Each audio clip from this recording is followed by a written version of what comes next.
And we are live. All right. Shout out to the family. Peace to you and yours. Welcome to episode 2 of What's the Science? What's the science, God? All right. Um, I know this was, this it just popped out of nowhere. So we're gonna give the people a minute so they can trickle in. I'm sure that they're getting notifications. For those who may not, tell a friend to tell a friend. If you got the notification, shoot it to somebody else that you know. Because I don't know how much we can depend on YouTube these days, you know, to be to be our top promoters. Yeah, no doubt. So, yeah, with that being said, this is What's the Science? It's a podcast. We're dissecting, breaking down some of the celestial events that are taking place. We give it context, we give it a visual, we give it a perspective, in reference to, how our ancestors were to see it, because again, we're dealing with scientists today who are very they're atomists, they're materialists, you know what I'm saying? So it's all in reference to just embodying, the science that we seen it, the way that we seen it in antiquity, and deliver it in such a way that, not only do we see ourselves in the science, but also it gives it a more simple way of, demonstrating and explaining it. You know what I'm saying? So what's the science?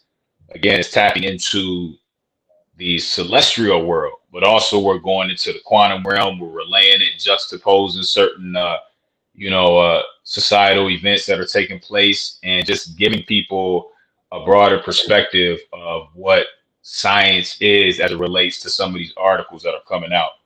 Whether it's Absolutely. black holes, yeah, whether it's black holes, information on the sun, information on, stars dying out, information on, you know, uh, quantum physics, anything in reference to science that we can break down, we're going to give to the family. So, you know, Right. that is, And yeah, also illustrating how science intersects with art. You know what I'm saying? How science intersects with so many other things and facets that are pretty much impacting our planet right now. Right now, science intersects with medicine. You know what I'm saying? Science intersects with politics.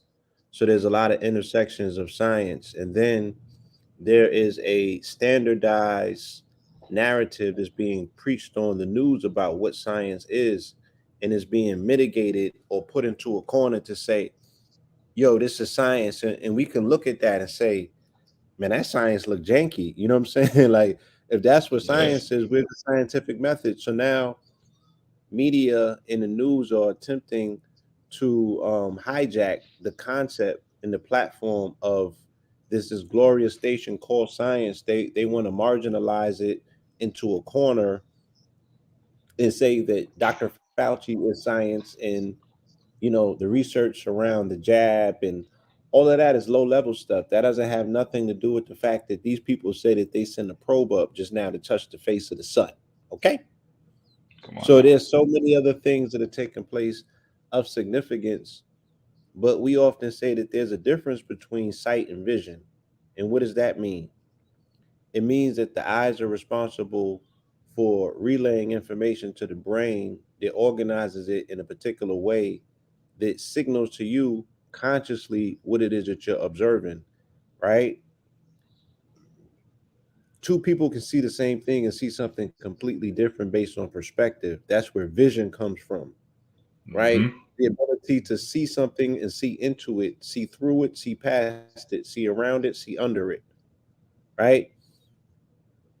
The perspective changes when the ecology, the biology, and the physiology of the person's brain is different than the other person whose eyes are attached to that particular mechanism, which is responsible, right, for relaying ideas and consciousness, concepts and thoughts to a person, and that becomes a determinant for that person that determines their reality. So we're being told and fed science from people who have a very antiquated way of seeing the world, seeing themselves within the world, seeing the world within the realm of this galaxy, right? And the information that's coming by way of that is coming incomplete because they can't finish the sentence based on the fact that, you know, the mechanisms in which they are utilizing to make observations is faulty to begin with. Mhm.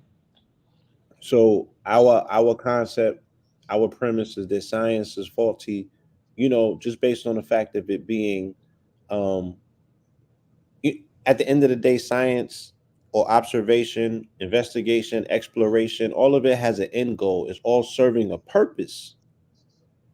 And if that purpose that is serving, right, is not to empower you per se, like let's say they uncover something about you on a genetic level, let's say they discover something about you biologically, it does not fit into their paradigm or their design to relay that information to you free willing, because science, just like medicine, has become a fraternity. So this information is something that, you know, is not being freely distributed to the public in a way in which they're just putting it on a platter and saying, "Oh, do with it what you choose to." No, this information these days has been militarized. It has been weaponized. Mhm. So we know that there's no longer a free flow of science along with the conversation that accompanies it for you to see yourself inside of that, right? They're giving you, you know, eyes that have contacts and shades on them. You're not going to see the full picture. You're not seeing the full spectrum of what these scientific discoveries are actually saying and signaling to your narrative here on this planet, whether it be past, present, or future. And that's what we want to do as two individuals who got together last year and decided to combine our collective intelligence into a book offering that we have Mhm. termed Convos with the Cosmos.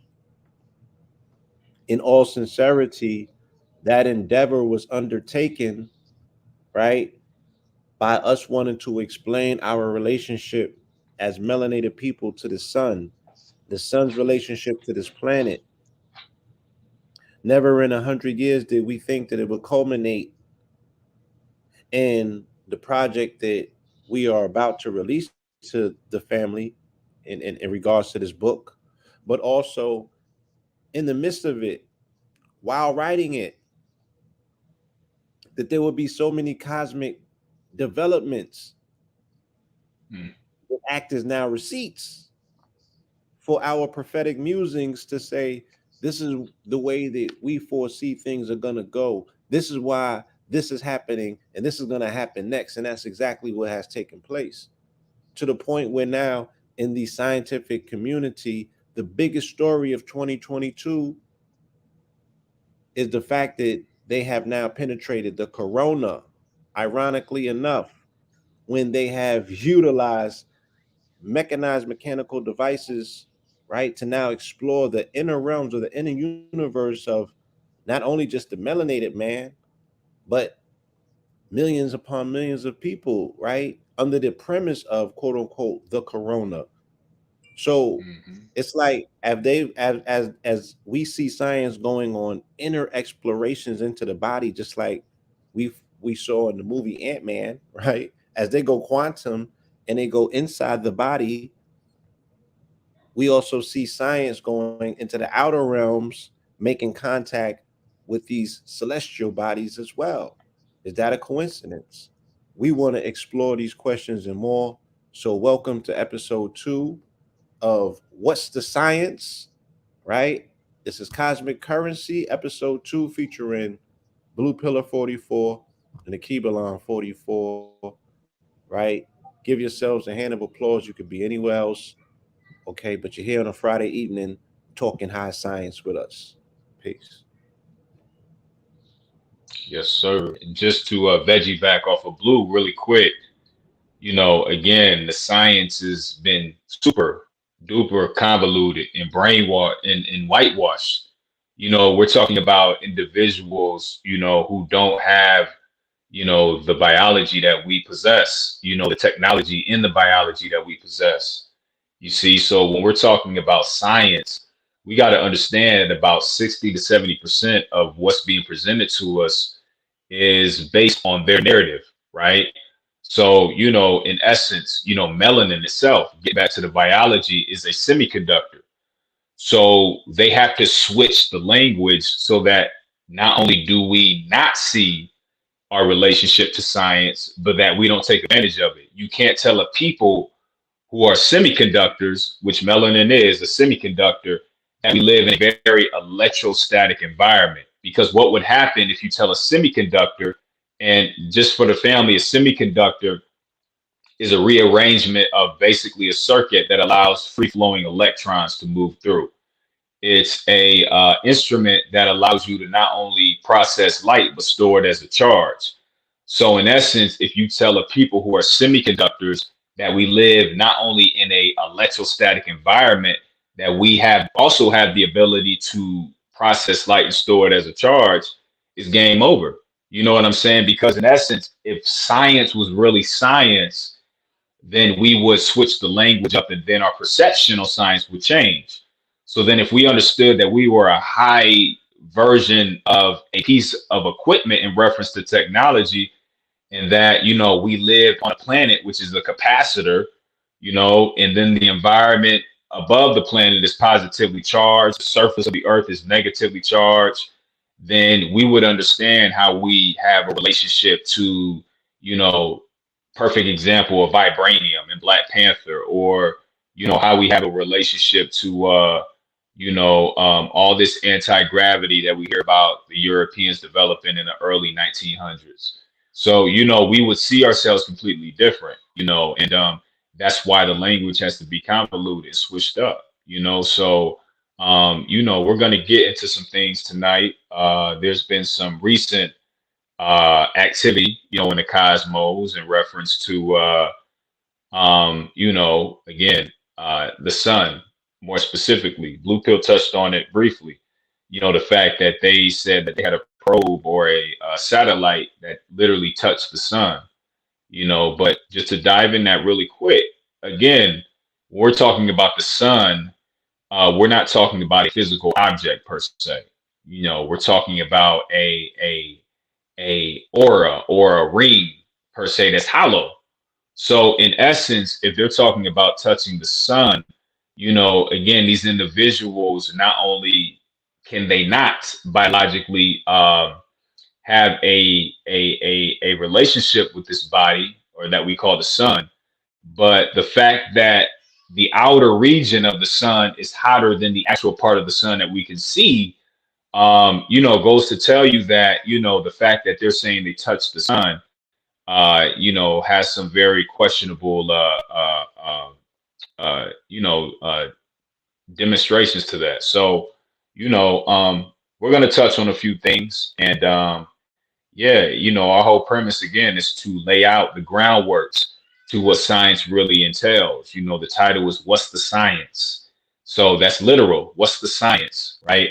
And, you know, we can begin to appreciate some of these things that are coming out and really see them for what they are, then not only are we going to have a higher level of appreciation for them, but we're going to start actually going through and not only just reading the headlines, we're going to be able to read the print that's being put out, but also see ourselves in the print as well. Because to be quite frank, again, a lot of these articles that are coming out in reference to the cosmos has a very impactful relationship on us, you know. So you know, that's what that is. You know, it needs to be, brought to the forefront. All these articles that are coming out need to be brought to the forefront, and need to be questioned.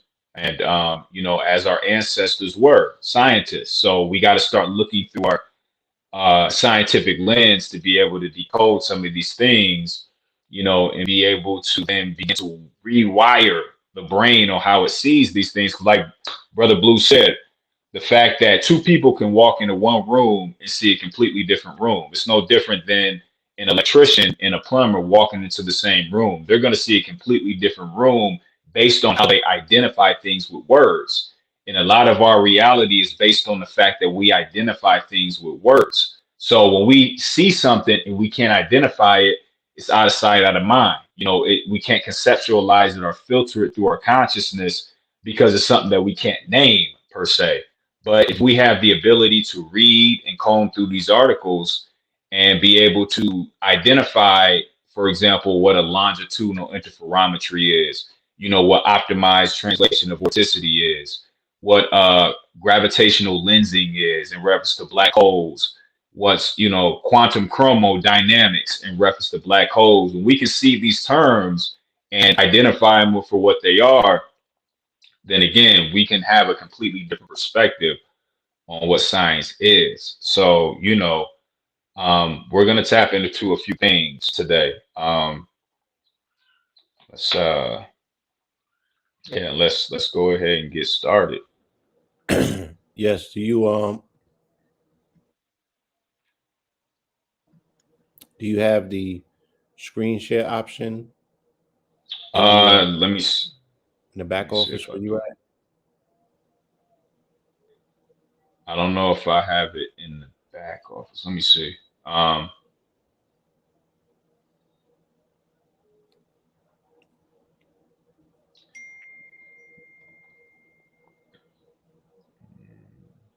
Through the back channel where the StreamYard brings you, like the dashboard. Yeah. Yeah, underneath at the bottom, underneath your picture, there should be a panel. It says mute, start mic, cam mic, share. No, it doesn't. It has mic. Yeah, it has mic, cam mic, chat, and then leave. It's the only options that I got. Yeah, it's the only options I got. Let me see. Yeah. Let me see. Yeah, because I see audio, camera. Yeah, it doesn't even have a share feature. Let's see. Right. If you want to email me the articles, then Okay, I can share them. Okay, yeah, let's do that. All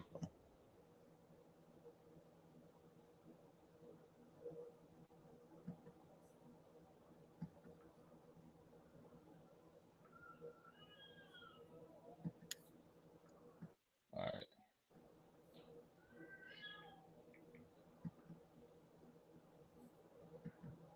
All right, so I got one coming your way now. Okay. And okay, there's the other ones. Okay. Yes, so we also want to say thank you to the family who tapped into episode 1 of What's the Science. Episode 1 was featuring, the one and only Dr. Gabriel Oyibo. All right. Yeah, And and that you was a 4-hour introduction. So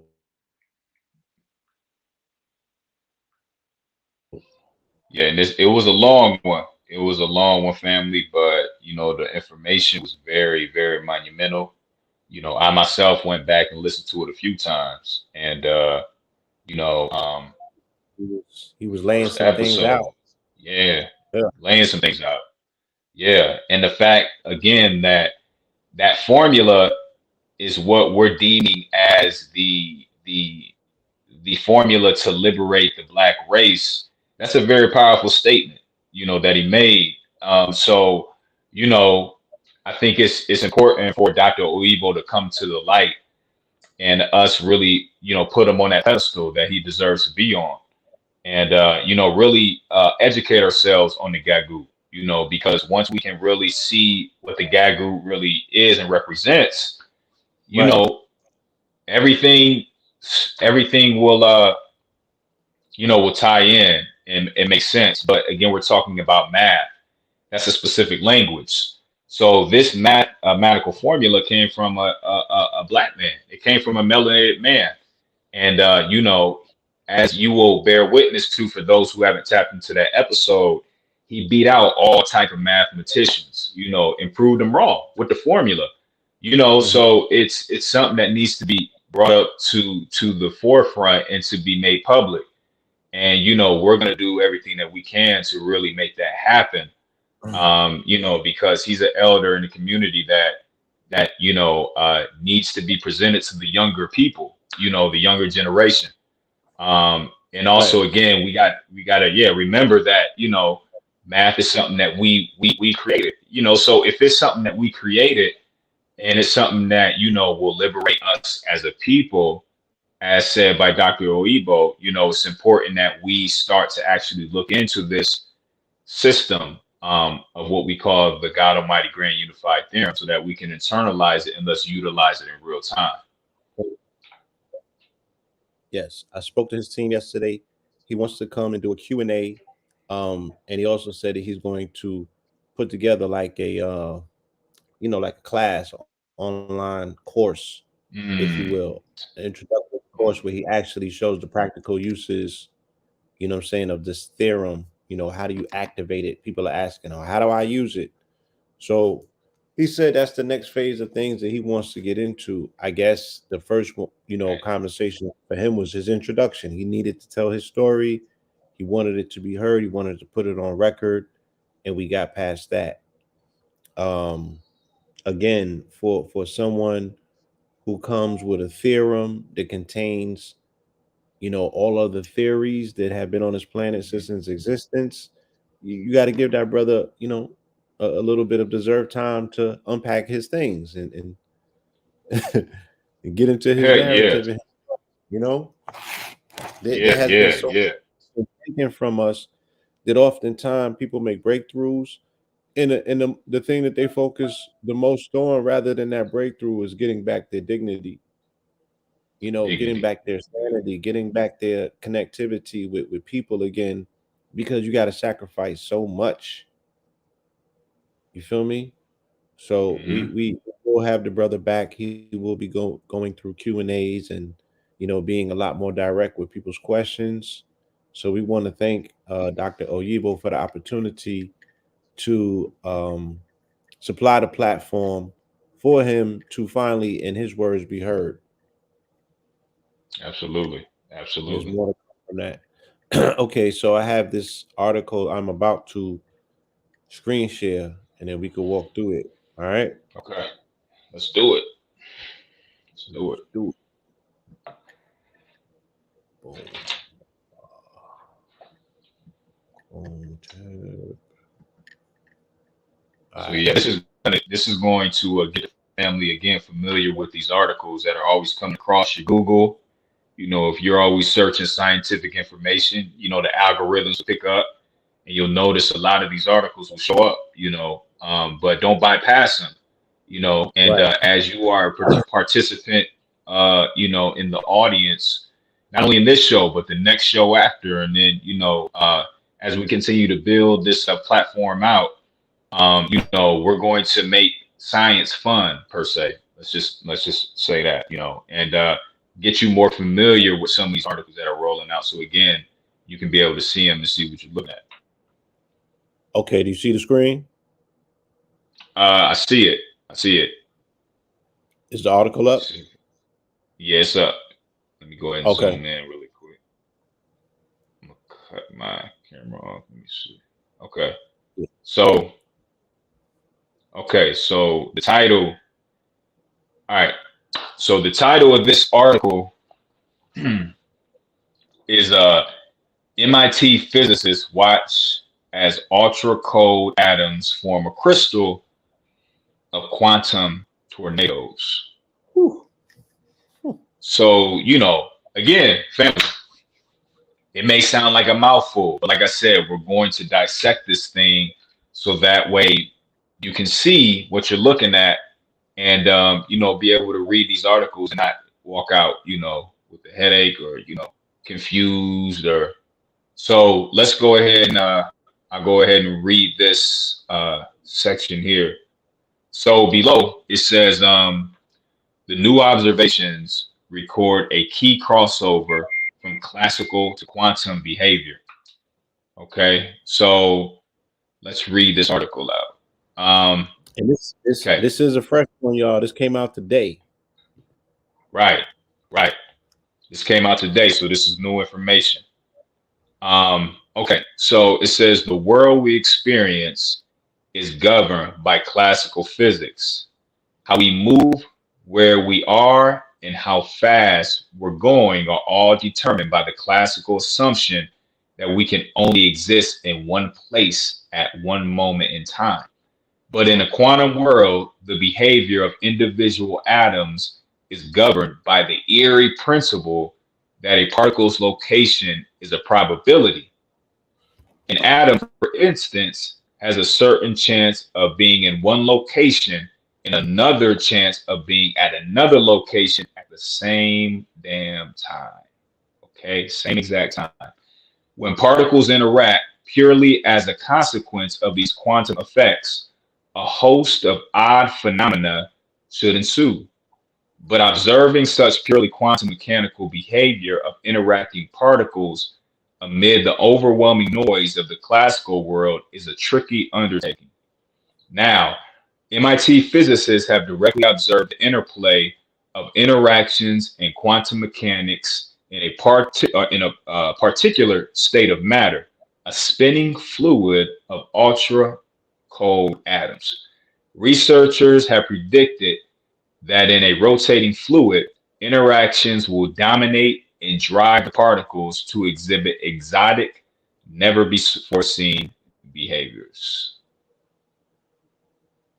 Okay, so at the bottom, we have the visual of what it's looking like, and at first glance, you may make your observations and kind of give it an analogy to what it may look like. To me, it kind of looks like a shoestring being twisted, or it looks like a braid per se, or but let's continue to break this thing down and read it a little further.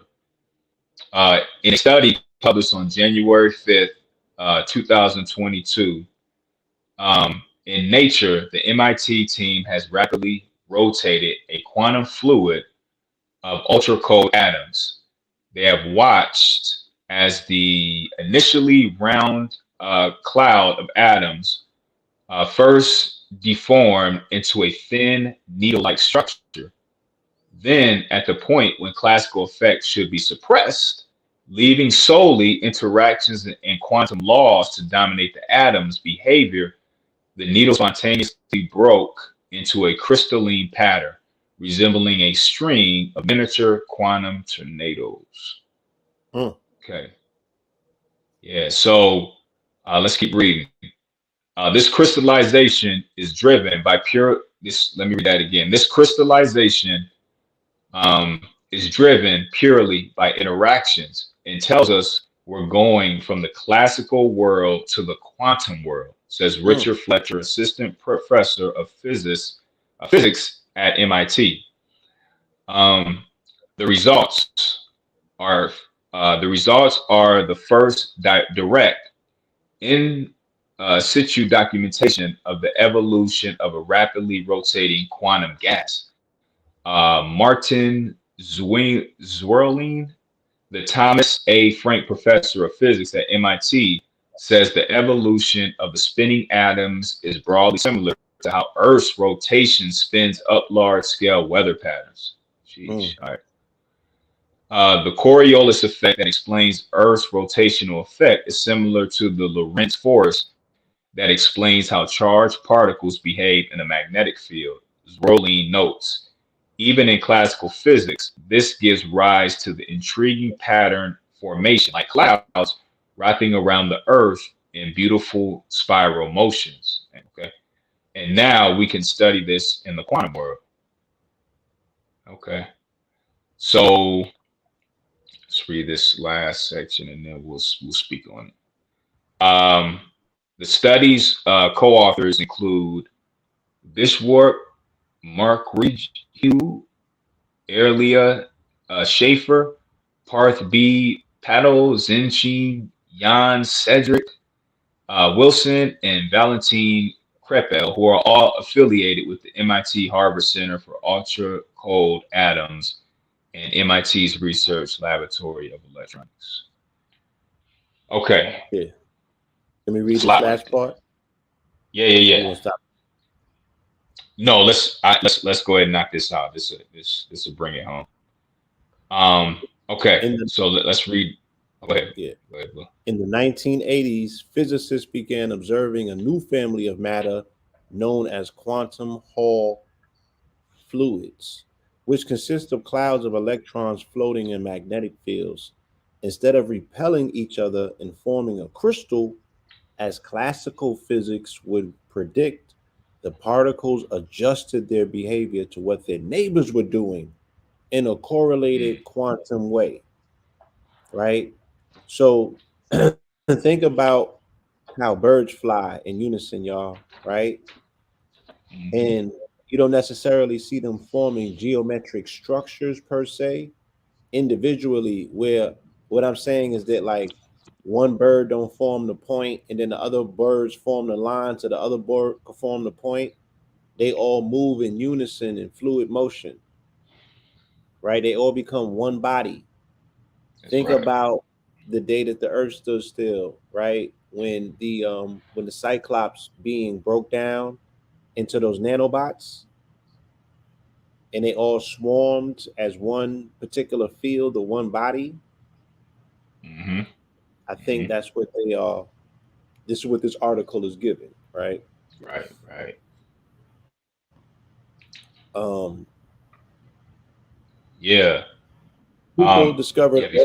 I'm gonna finish real quick. People Good. discovered all kinds of amazing properties, and the reason was in a magnetic field, electrons are classically frozen in place. All their kinetic energy is switched off, and what's left is purely interaction, Fletcher says. So this whole world emerged, but it was extremely hard to observe and understand. In particular, electrons in a magnetic field move in very small motions that are hard to see. Swerlian and his colleagues reasoned that as the motion of atoms under rotation occurs at much larger length scales, they might be able to use ultra cold atoms as stand ins for electrons and be able to watch identical physics. We thought, let's get these cold atoms to behave as if they were electrons in a magnetic field, but that we can control precisely, Zwerlein says. Then we can visualize what individual atoms are doing and see if they obey the same quantum mechanical physics. Woo. Mm-hmm. Mm. Mm-hmm.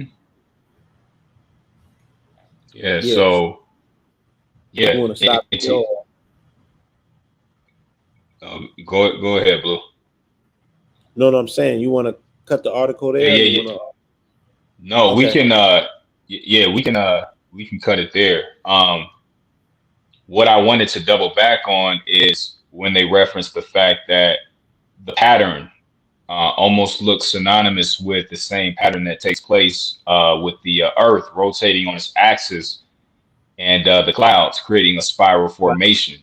Right. You know, again, we're looking at an as above, so below phenomena.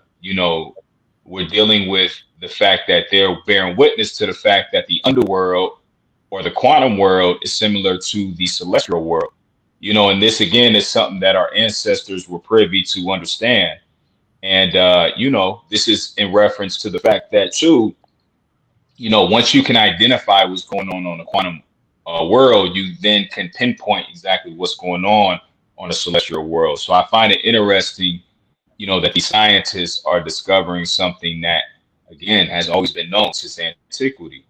Right. And yeah, the And fact that again, yeah, yeah, what and this connects and it correlates to them saying that they touched the face of the sun. And I'm hmm telling y'all out there, watch the information that they start coming with. That let me take the they out the equation. Watch the breakthroughs and the revelations, if you will, that science, this fraternal organization called science, comes out with. um, in this article, tantamount to them attempting to, observe the sun, which normally you can't do outside of a total eclipse. The only way that you can get a direct vision of the corona is during a total solar eclipse, right? Hmm. So they launched Right. this probe right after the last solar eclipse of August 2017. This one launched in 2018. It was called the Parker Solar Probe. But nonetheless, what they're attempting to do is tantamount to that is now observing the electron, right? Which they've not been able to do. So they're saying that at a quantum level, they want to attempt to utilize this particle as a shoe-in or as a sit-in Hmm. for the Hmm. electron to see how electrons behave, right? Because now this is going back to observation of waves and particles. There's certain things that once you observe them, they're no longer waves. They have to be particles. They collapse waves. So, Hmm. this is this them telling you that they are trying or attempting to cheat, you know what I'm saying, to crack some code. Hmm. And it's necessary, for the creator, the most high, whoever is responsible for this beautiful creation. It was set up like that for a reason. Right. Right. And and yeah, these, remember these scientists, aren't, necessarily from our culture. So we're dealing with scientists who have a fractured, state of mind and perspective. They don't look at things from a holistic perspective. Everything is compartmentalized. They have to break it up and identify it as such. They give it names. But when we're talking about a fluid, we're talking about the environment that we exist in that we can't see. We're talking about, again, counter space. We're talking about the fact that the scientists back in the early 1800s understood the dynamics of the fluid dynamics, and they understood the fact that, when you study the way a ship moves in water is the same science that you study with planes moving in the air, because they understand that we live in a more refined version of water that acts as a fluid that can be compressed, it can bend, it can stretch. So when we're talking about atoms, when we're talking about electrons, when we're talking about protons, we're talking about different pressure mediations of the same substance based on the level of compression and heat and temperature in general. So an electron is birthed out of the ethers based on a level of compression compared to a proton that has maybe lesser compression. And it's interesting because referring to, the elder Dr. Phil Valentine, he talked about the Sephiroth on the Kabbalah, and he referenced all 10 of them as basically pressure points of hydrogen, right? So if we're talking about a fluid environment, then we're talking about, again, the environment that we exist in that we deem as counter space that acts as a refined version of water or a fluid. And to study this environment, you look into fluid mechanics, or you look into the science in reference to, it's not thermodynamics, but let's just say it's fluid mechanics. So the fact that, Phil Valentine referenced, those Sephiroths as pressure points of hydrogen, everything is in reference to a level of pressure and temperature mediation that brings into manifestation a physical object. You see, so again, we're talking about electrons, protons, what they call quarks, gluons, things of that nature. They're again just talking about the same substance having a certain amount of pressure to it that brings about an electron, that brings about a proton, and etc. So, they won't, again, look at things from a holistic perspective. They have to compartmentalize it because these individuals' minds and their body are fractured to a point where they can't internalize a broad spectrum of life or light. So when they're tapping into these sciences, again, you're missing a larger piece of it, because the atom and the proton is made up of the same substance. Again, it's all in reference to the level of pressure that's being placed on the ethers, or what we deem the ethers, or the fluid, or a counter space, or the primordial waters of noon. In essence, um, what it comes out of it. It's just the level of, again, pressure, the level of compression of the ethers that brings about some of these subatomic particles that we speak about. Indeed. Mhm. Indeed. Do you want to move on to the next article, or Yeah, let's go ahead and tap into the next one. which one? Which one you want to roll into next? I got all the tabs up. Let's look into okay, the one that you sent me a reference to, the into the blue spot. Okay. Yeah, let's Look, get it let's listen. because you know. All right, let me know if you can see the screen. Okay, let me go and You zoom know. in on. Yeah, I see it. I see it.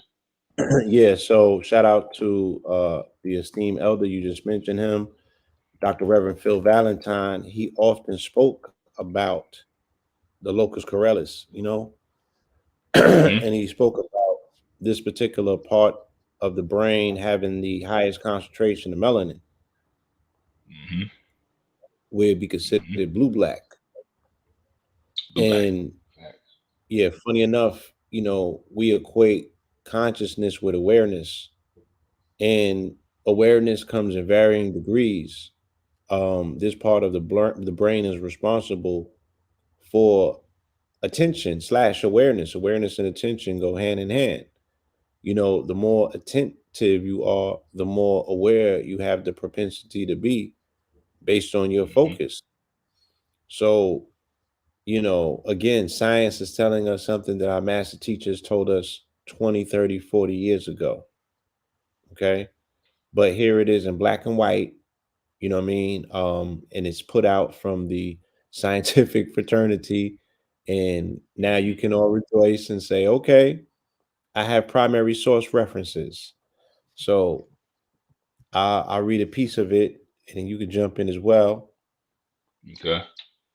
How the brain's blue spot helps us focus our attention. The neurotransmitter noradrenaline regulates our brain sensitivity to relevant information.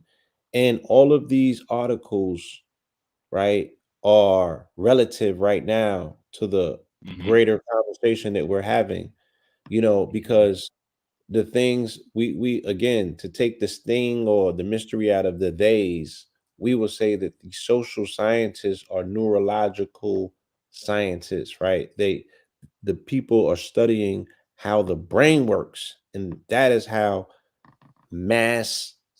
psycho that's how the general public is being manipulated based Hmm. on these particular brain tweaks, knowledge of how the brain works and manipulating that. Okay.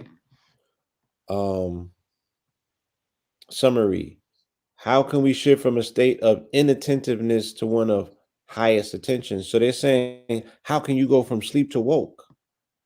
Right? How can you go from inattentiveness? How can you go from being sitting in front of something and not even hearing or knowing what it is that you're seeing, being totally oblivious to that, numb to it, to finally Hmm. opening your eyes, or becoming sentient where you feel things again, right? Where the stimulus of what's taking place is activating you to ask questions or be aware, right? The locus coeruleus, literally the blue spot, is a tiny cluster of cells at the base of the brain. As the main source of the neurotransmitter noradrenaline, it helps us control our attentional focus. Synthesizing evidence from animal and human studies, scientists have now developed a novel framework describing the way the blue spot regulates our brain sensitivity to relevant information in situations requiring attention. Hmm. How can we shift from a state of inattentiveness to one of higher attention? Okay. They're gonna go repeat some of the same stuff. All right, boom. Synthesizing evidence from animal and human studies, scientists at the Max Planck Institute for Human Development and the University of Southern California have now developed a novel framework describing the way the blue spot regulates our brain sensitivity to relevant information in situations requiring attention. Their findings have been published in an opinion article in the journal Trends in Cognitive Sciences. Our attention fluctuates. Sometimes we are distracted and things slip by our awareness, i.e., our consciousness, while at other times we can easily focus on what is important. Imagine you are walking home after a day at work. Perhaps you are preparing the list of groceries to buy for dinner in your mind. You are in a state of inattentiveness. However, when a car you did not notice suddenly honks, you are readily able to redirect your attention and respond to this new situation. I was about to say stimulation, situation, simulation. Mhm. But how does the Mhm. brain shift from a state of inattentiveness to one of focused attention? During states of inattentiveness, our brains are governed by slow, rhythmic fluctuations of neural activity. In particular, neural rhythms at a frequency around 10 hertz, termed alpha oscillations, are thought to suppress the active processing of sensory inputs during inattentiveness. So, what does that say? All how do we summarize that? They're saying that when you're sleepwalking, right? When your eyes are open but your brain is asleep, okay, you're oscillating, you're vibrating at a Mhm. hertz of only 10, right? Think of it as sine waves. Think of intelligence and consciousness and awareness as peaking sine waves, right? Think about it as a vibe. Think about it as, you got a bop for a reason because you bouncing. Why? Because you rhythmic. Why? Because you're oscillating at a higher frequency. But if Mhm. you got your shoulders are low, your back is hunched, you know what I'm saying? Your posture's off. You feel me? And you just like you just wallowing in the wind. You're not vibrating at a very high frequency. You're oscillating at a low frequency. You're in alpha state, right? So we could look at 5G devices. We could look at what's being said about these different electrical devices, these extremely low frequency devices that are affecting people's brain waves or that are bringing the oscillation, right, of the vibration in the community, in the atmosphere, right, to these low levels. You know what I'm saying? Extremely Mhm. ELF, extremely low frequencies. This is what devices are also doing. Okay. Thus, Mhm. it says, thus, alpha oscillations can be understood as a filter that regulates our brain's sensitivities for external information, while the link between the waxing and waning of alpha oscillations. Wait, my bad. Let me rewind that because I think I skipped something. Okay. During states of inattentiveness, our brains are governed by, okay, I didn't, but let's go through it again. By slow rhythmic fluctuations of neural activity, in particular, neural rhythms at a frequency around 10 hertz, termed alpha oscillations, are thought to suppress the active processing of sensory inputs during inattentiveness. Thus, alpha oscillations can be understood as a filter that regulates our brain sensitivity for external information, right? Mhm. So, while the link between the waxing and waning of alpha oscillations and attention has been established for some time, less is known about what makes these rhythmic firing patterns come and go, says Marcus Bergner, senior scientist at the Center for Lifespan Physiology or Psychology, my bad, at the Max Planck Institute for Human Development and co-author on the opinion article. To explore this question, the researchers focused on the blue spot, a tiny cell structure that is located in the brain stem, hidden deep under the cortex, right? So the brain stem hidden deep under the cortex is where they plug Neo in. Let's go back Neo up the man. article, right? Right there, Mhm. right? Shout out to Trinity. Come back in, Neo. Giving me Neo. Come on now, Mhm. right? That's Mhm. where they plug in with Neo. Okay, Mm-hmm. Mm-hmm. that's where the tube is going back in, and they hit me with the delta and took Neo out of there. Okay,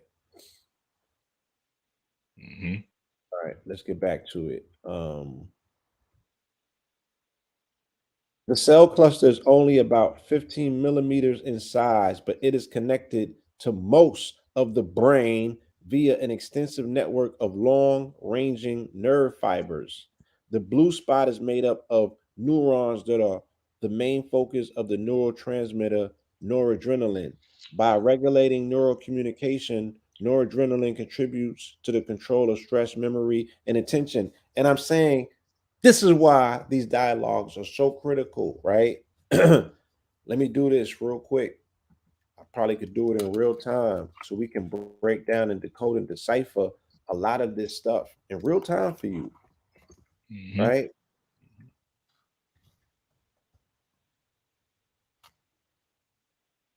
When you look at the Yeah. back of the pharaohs, right? The nimbus crown in particular, let me see if they're going to give us that,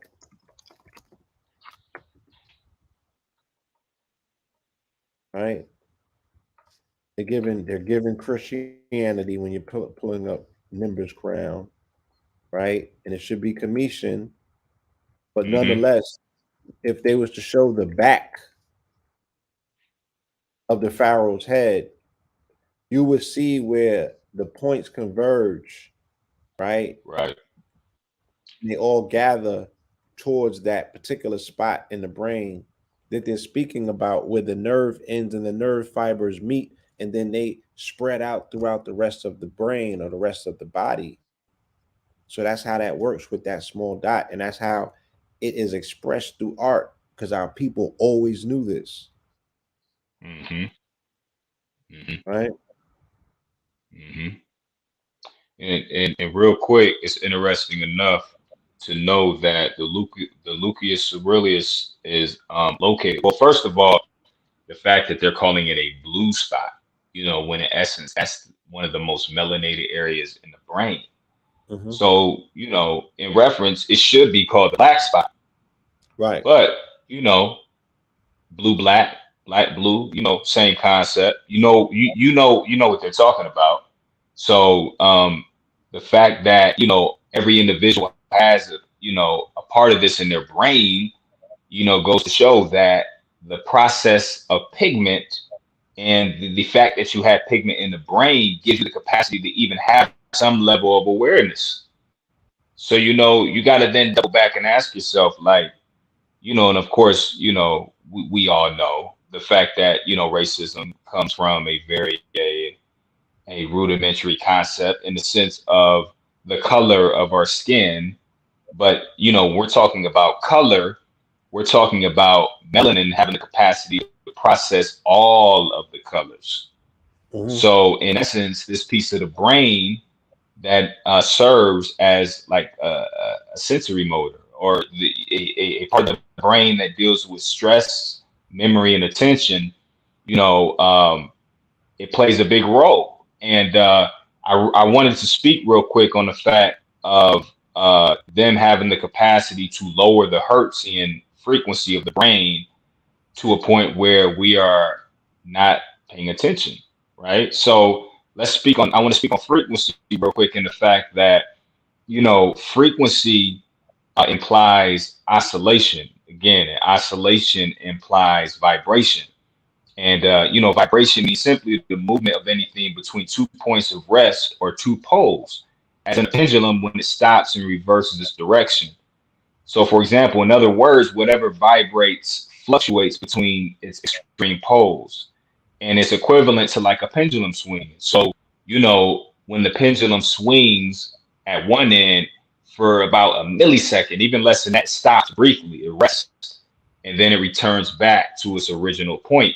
But that motion in that trajectory of moving is what we would deem as, let's just say, the physical reality. So we're observing a sine wave, but the part of the sine wave that we can see is the motion part, which we deem the physical reality. We're seeing the wave in motion. We're seeing the part of the wave in motion, or the pendulum. We're seeing the part of the pendulum that's actually swinging and not at its rest point. But then you got to ask yourself, when the pendulum gets to the point where it rests, because again, we're dealing with frequency, we're dealing with vibration. When it gets to the point of rest, you have to ask yourself, okay, then where does that electron go? Or, in essence, we're vibrating. We're made up of these atoms and, things of that nature that oscillate. So when we are flickering, per se, or vibrating, when we are at our point of rest, where are we returning back to?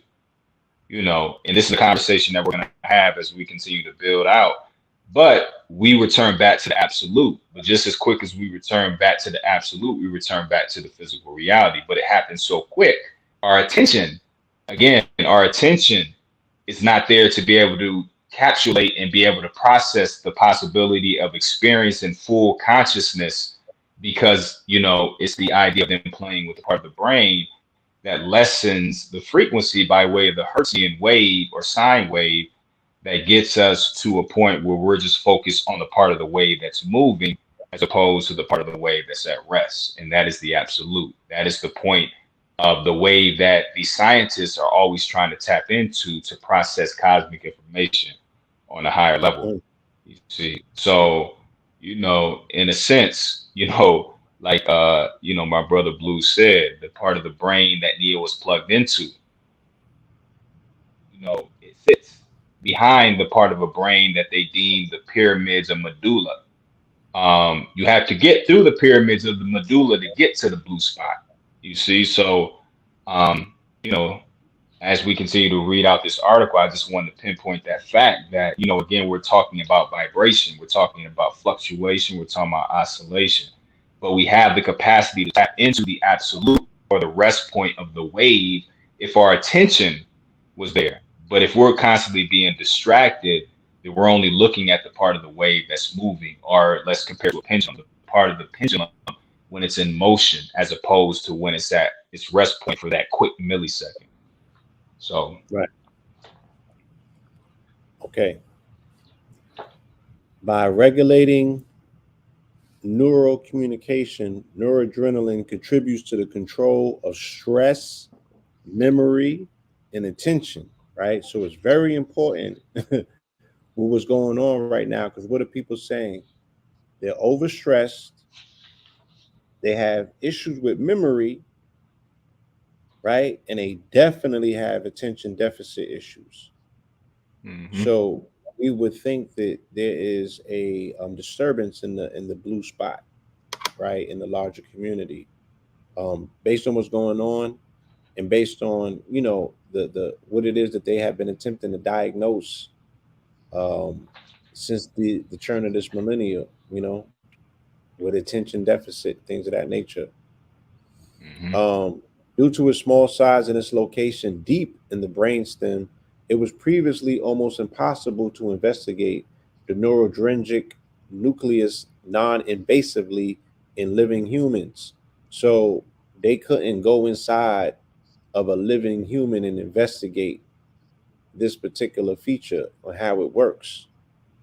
Fortunately, over the past years, animal research has revealed that fluctuations in pupil size are linked to the activity of the blue spot. Thus, our eyes, so they're like, oh, so we did it to some animals because we didn't have, approval to do it to humans. So we did some animals researches and studies. Thus, our eyes can be regarded as a window to a brain region that long seemed inaccessible, says Mara Mather, a professor of gerontology at the University of Southern California and co-author on the opinion article. Hence the fact that they say eyes are the seat to the soul, right? Study whether the blue spots noradrenaline could be one factor regulating alpha oscillations. The researchers combined recordings of pupil size and neural oscillations while participants solved a demanding attention task. As expected, during moments of larger pupil size, indicative of higher noradrenergic activity, alpha oscillations disappeared. Moreover, participants who showed stronger pupil and alpha responses were better at solving the attention task. These findings, they were published 2020 in an article in the Journal of Neuroscience suggests that by modulating alpha oscillations, the blue spot can help us focus our attention. Now, Mm. Key point right there. That's key. there's a viral video going around of a baby who just came out Mm-hmm. of the womb, Mm-hmm. right? And what is the Mm-hmm. noticeable factors? This baby has very large black pupils, right? And this baby is hyper attentive. This baby was born with no alpha brainwave factors active. Mm-hmm. Out of the womb, this baby shows no signs, okay, whatsoever of alpha oscillations. This baby is fully conscious and aware, Fully and as conscious. evidence by way of its black pupils, by evidence by way of its fully developed brainstem. How do I say it has a fully developed brainstem? It's holding his head up out the womb. It's his head was on swivel. He was looking around the room. He was giving it a That was 360. wild. Like, Yeah. what the hell? He had a whole neck. Whole He had a neck. whole So if he had a whole neck that's fully developed that could hold up his head, we would think that he has some level. Again, maybe we are, maybe we're theorizing, maybe we're postulating, right? This is science. We're allowed to do that. Why? Because there's observable evidence that we can take and say, let's apply the scientific method to this. How many other people have babies that have been born with these black pupils that are super conscious right now? I'm sure if we start Mm-hmm. asking questions, we're going to get some feedback. And guess what? The differences may very well come down to a genetic disposition, meaning that people who look like you might have this story and people who don't look like you might not, Mm-hmm. especially post C19. You feel me? Thanks. So, um, let me see if there's anything else that we need to hit on this. Yeah, like this family is key. Oh, Again, how we're combing through this. Yeah, I just really I want to say something to the family really quick. You know how we're combing through this. You know, you can hear our enthusiasm. You know about it because we're understanding again what we're reading and the fact that like Blue just gave the example of the baby that held his head up. You know, neck and all, like head on a complete three. Complete swivel. And I'm sitting there looking at the mom, and I don't know if she's just not bugging because the cameras is on or what. But again, it's plain to see that with reading these articles and then looking at something like that with the baby, you can put two and two together and basically understand that parts of the brain that are inactive in today's modern, I guess, person per se, um, is not active. But these babies are coming out post COVID on a completely different trajectory with a completely different mission, which means that that part of the brain that's inactive in some of these adults are active in these children.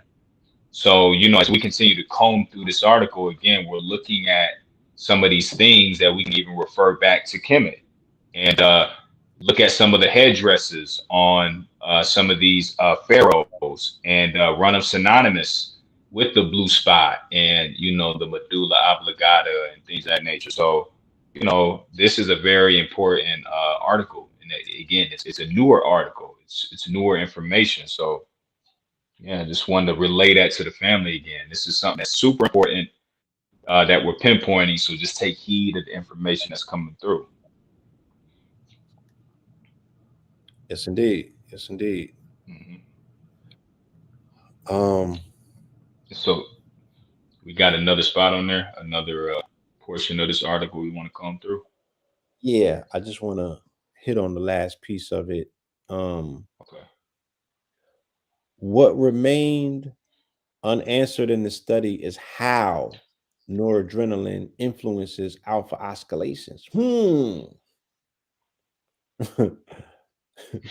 To approach this question, the authors additionally turned to previous animal research that recorded neural activity directly from neurons in the thalamus, a region in the middle Hmm. of the brain that functions as a pacemaker of the alpha rhythm. Importantly, the rhythmic firing of these neurons at rest gives rise to the cortical alpha oscillation seen during states of inattentiveness. However, adding noradrenaline to these neurons abolishes their rhythmicity, right? Hmm. So what are they saying here, y'all? Right? First of all, they're putting the thalamus into the equation as well, which is a key part of the brain um, that is being under attack and what you call it is being affected, especially in women, by their utilization of different deodorants and things of that nature, whatever is Hmm. affecting their thyroids, right? Right. All of that is offsetting their thalamus. Um, so some of the stuff they're putting in their hair, some of the stuff they're putting underneath their arms, some of the bras that they're wearing. You feel me? Hmm. But what they also say here is, you know, they speak Yeah. about tracking and recording that neural activity. You know, Yeah. yeah. And So the question should be, how do we obtain noradrenaline? What foods feed noradrenaline? You know what I'm saying? How is That's the next. noradrenaline to melanin? Yeah. Yeah. Yeah. And I wanted to hit on that too, really quick with the thalamus. And I've spoken on this plenty of times. I want to relate back to what I spoke about in reference to the 2021 Lionsgate, and how I gave a applicable, demonstration in reference to what we were supposed to do during the Lionsgate. But that was all in reference to getting that sunlight through the eyes to stimulate the brain, but also too, just like we're talking about attention, the key focus in the Lionsgate was to pay attention to the sun. And that's by way of sun gazing, because when that light came through the eyes, it stimulated the thalamus reticular nuclei, more specifically, the pacemakers, which are the nuclei that sit on the thalamus. And once the sunlight got through the eyes, it triggered it triggered an electrical current in the cerebral cortex, which is what is responsible for raising your level of consciousness or your attention span or your awareness. So, again, the fact that the symbiotic relationship that we have to the sun, certain events that take place in reference to astrology. These are things that are taking place in the heavens that we have to physically apply ourselves in. And again, the Lion's Gate was all in reference to getting the sunlight through the eyes at that particular time when the sun cracked the horizon on 8/8. So what that did was again stimulate the thalamus, and thalamus again is in this article. So when we read these articles and then we can have a reference point like that, then it gives us a clear view of what's actually being said. You know.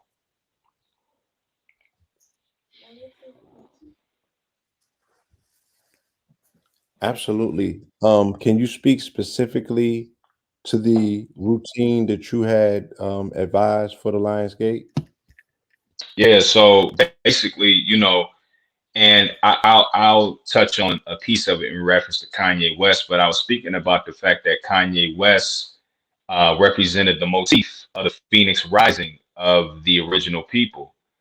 And the fact that all the motifs were there, as far as what he demonstrated in symbology, to from Jesus to wearing a Heru chain to dripped out in all red to the falcon, the concept of the falcon. We're dealing with Heru. So if you were to go into Kemet and you look at a monument of a falcon, you'll notice that the falcon will have a sun disk on top of his head.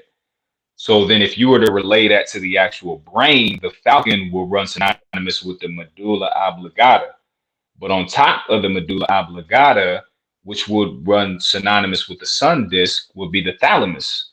So, in reference to labeling Kanye West representing the Phoenix Rising, I was also saying that Kanye West served as the gatekeeper of the Lion's Gate that was there to basically resurface real hip hop. But in essence, again, the concept of going outside on A8 and watching the sun crack the horizon also ran synonymous with the Sphinx. So the Sphinx is facing the east, and the Sphinx also runs synonymous with Leo. So no coincidence why, the Sphinx is a lion. But during the Lion's Gate, the concept was to watch the sun crack the horizon on the east and get the sunlight through the eyes. But more specifically, and add this to it, the fact that Sirius had a direct connection with the sun during the Lion's Gate. So it was said in mythology, more specifically the Dogon mythology, that uh, during this particular conjunction with the sun and the and Sirius had a very strong gravitational pull. And what was taking place with Sirius B was pulling what you call hydrogen ions off of Sirius A and literally flinging it through the solar system. The sun was then taking that light and modulating it and thus delivering it to us. So we were receiving a higher quality of light through the eyes to stimulate that falcon or that Heru or that what we deem the Kundalini rising. But it was all in reference to again raising our level of consciousness by way of stimulating that thalamus reticular nuclei. So that's what the Lion's Gate was all in reference to. Again, was going outside in the rising and upon the sun cracking the horizon, getting that sunlight through the eyes to stimulate a part of the brain that they ran synonymous with the falcon in ancient Kemet to raise your level of consciousness and thus your attentiveness based on This what is we're going to set speaking of. a beautiful segue up to the next article, right? Because Mhm. the way that we sound and seem so passionate about the information that we are delivering is because for the most part, what we're speaking about are things that we are actually living. We're Right, actually right, participating with these right. ceremonious rituals in real time. So I didn't speak to the Hmm. brother about the design that he had laid out for the Lionsgate. I was on top of a mountain in Mount Shasta, didn't really have the best connection, and I was just tuned in. And the last time I had been on that mountain was in August 2017 when I was observing the corona during the total solar eclipse.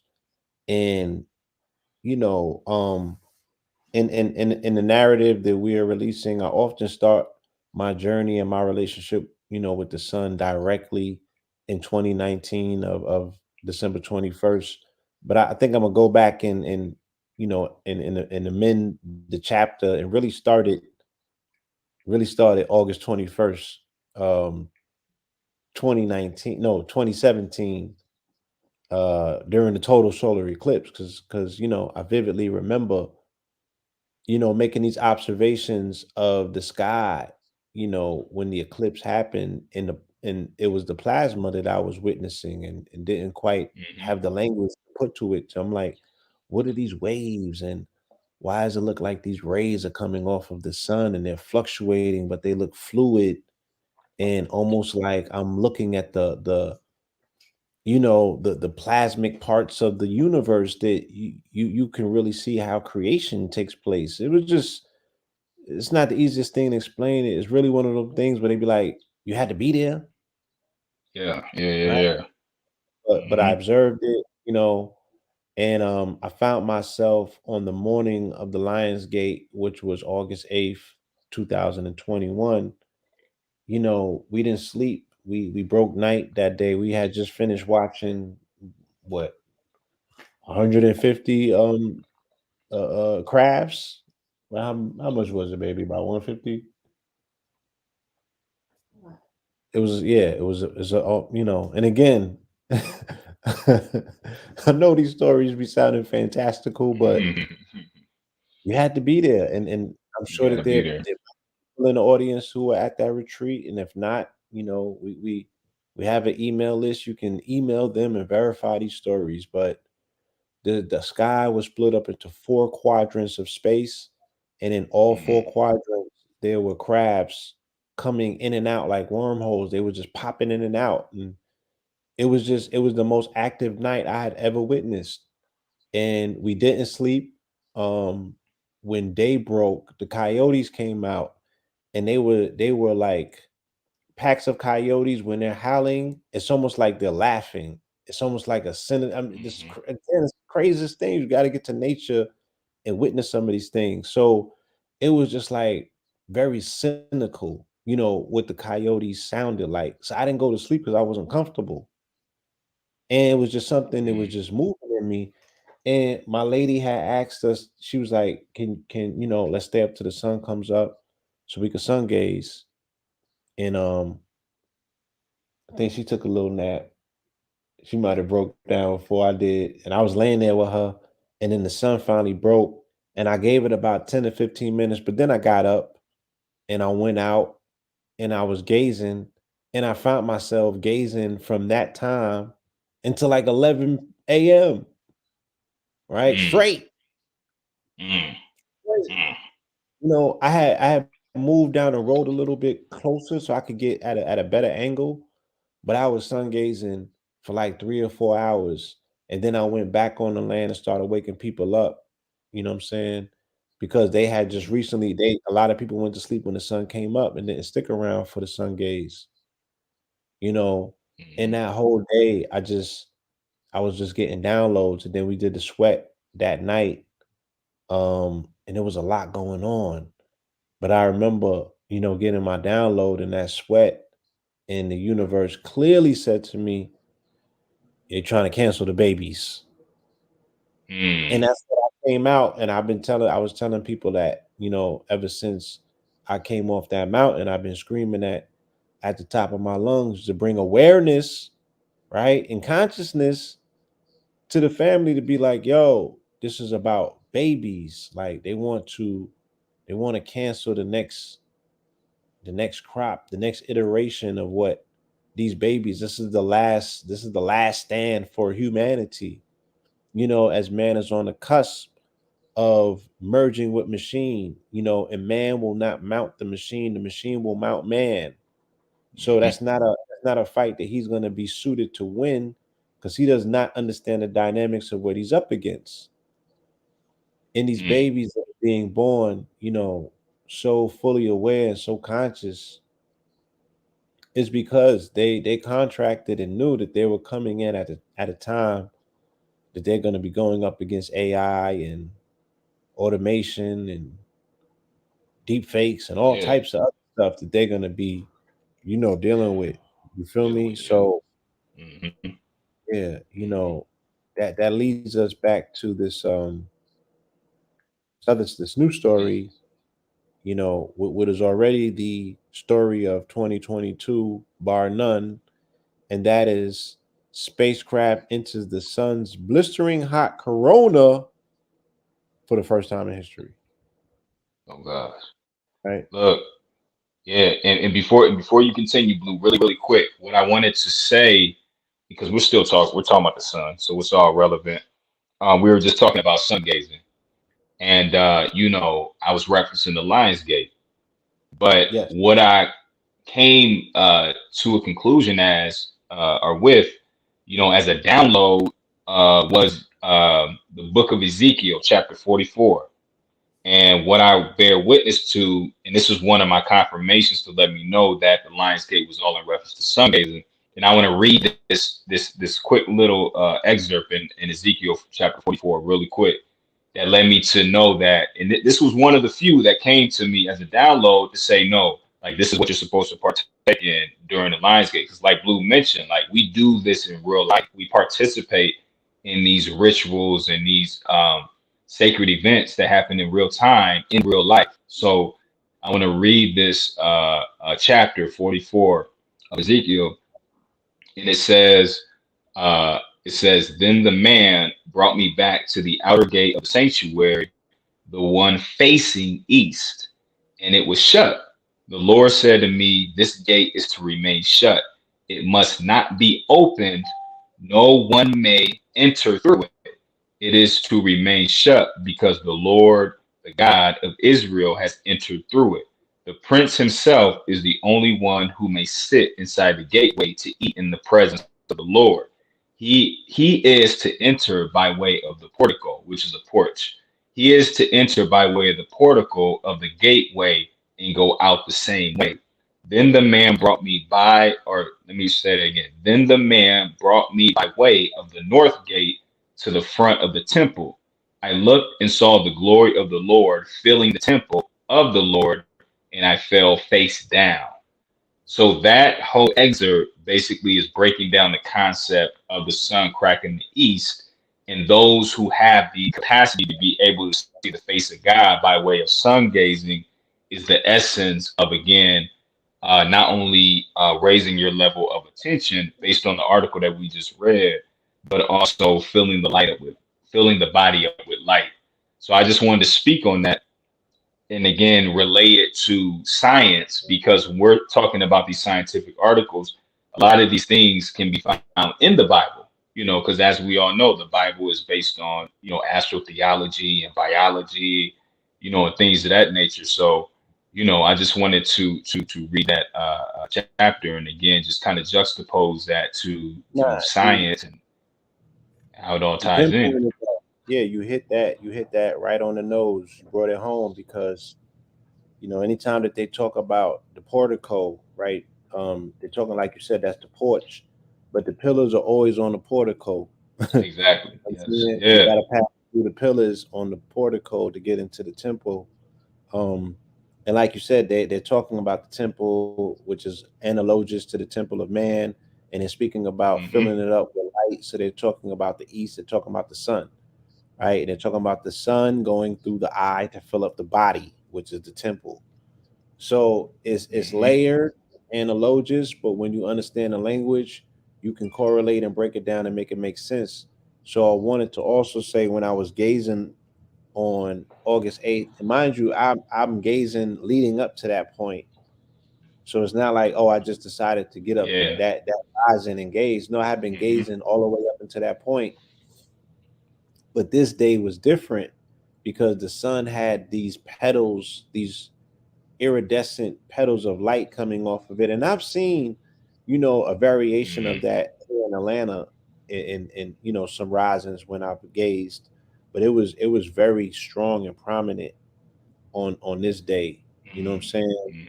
On the Lions Gate, the energy that was coming off that sun, it was powerful. It was very, very, very much transformational. And I was like, this is really a Lions Gate portal day. You know, not Yeah. even based on what I just went through a few hours ago coming into that experience, but you just felt that there was a portal, that was fully Portal. open. Right. Yes. Right. Right. And again, just to reiterate what we said, like we do this in real time. Like it's something that we actually partake in when it comes to these spiritual experiences. So I always reference the fact that it's important. Again, we're talking about attention. We're talking about perception.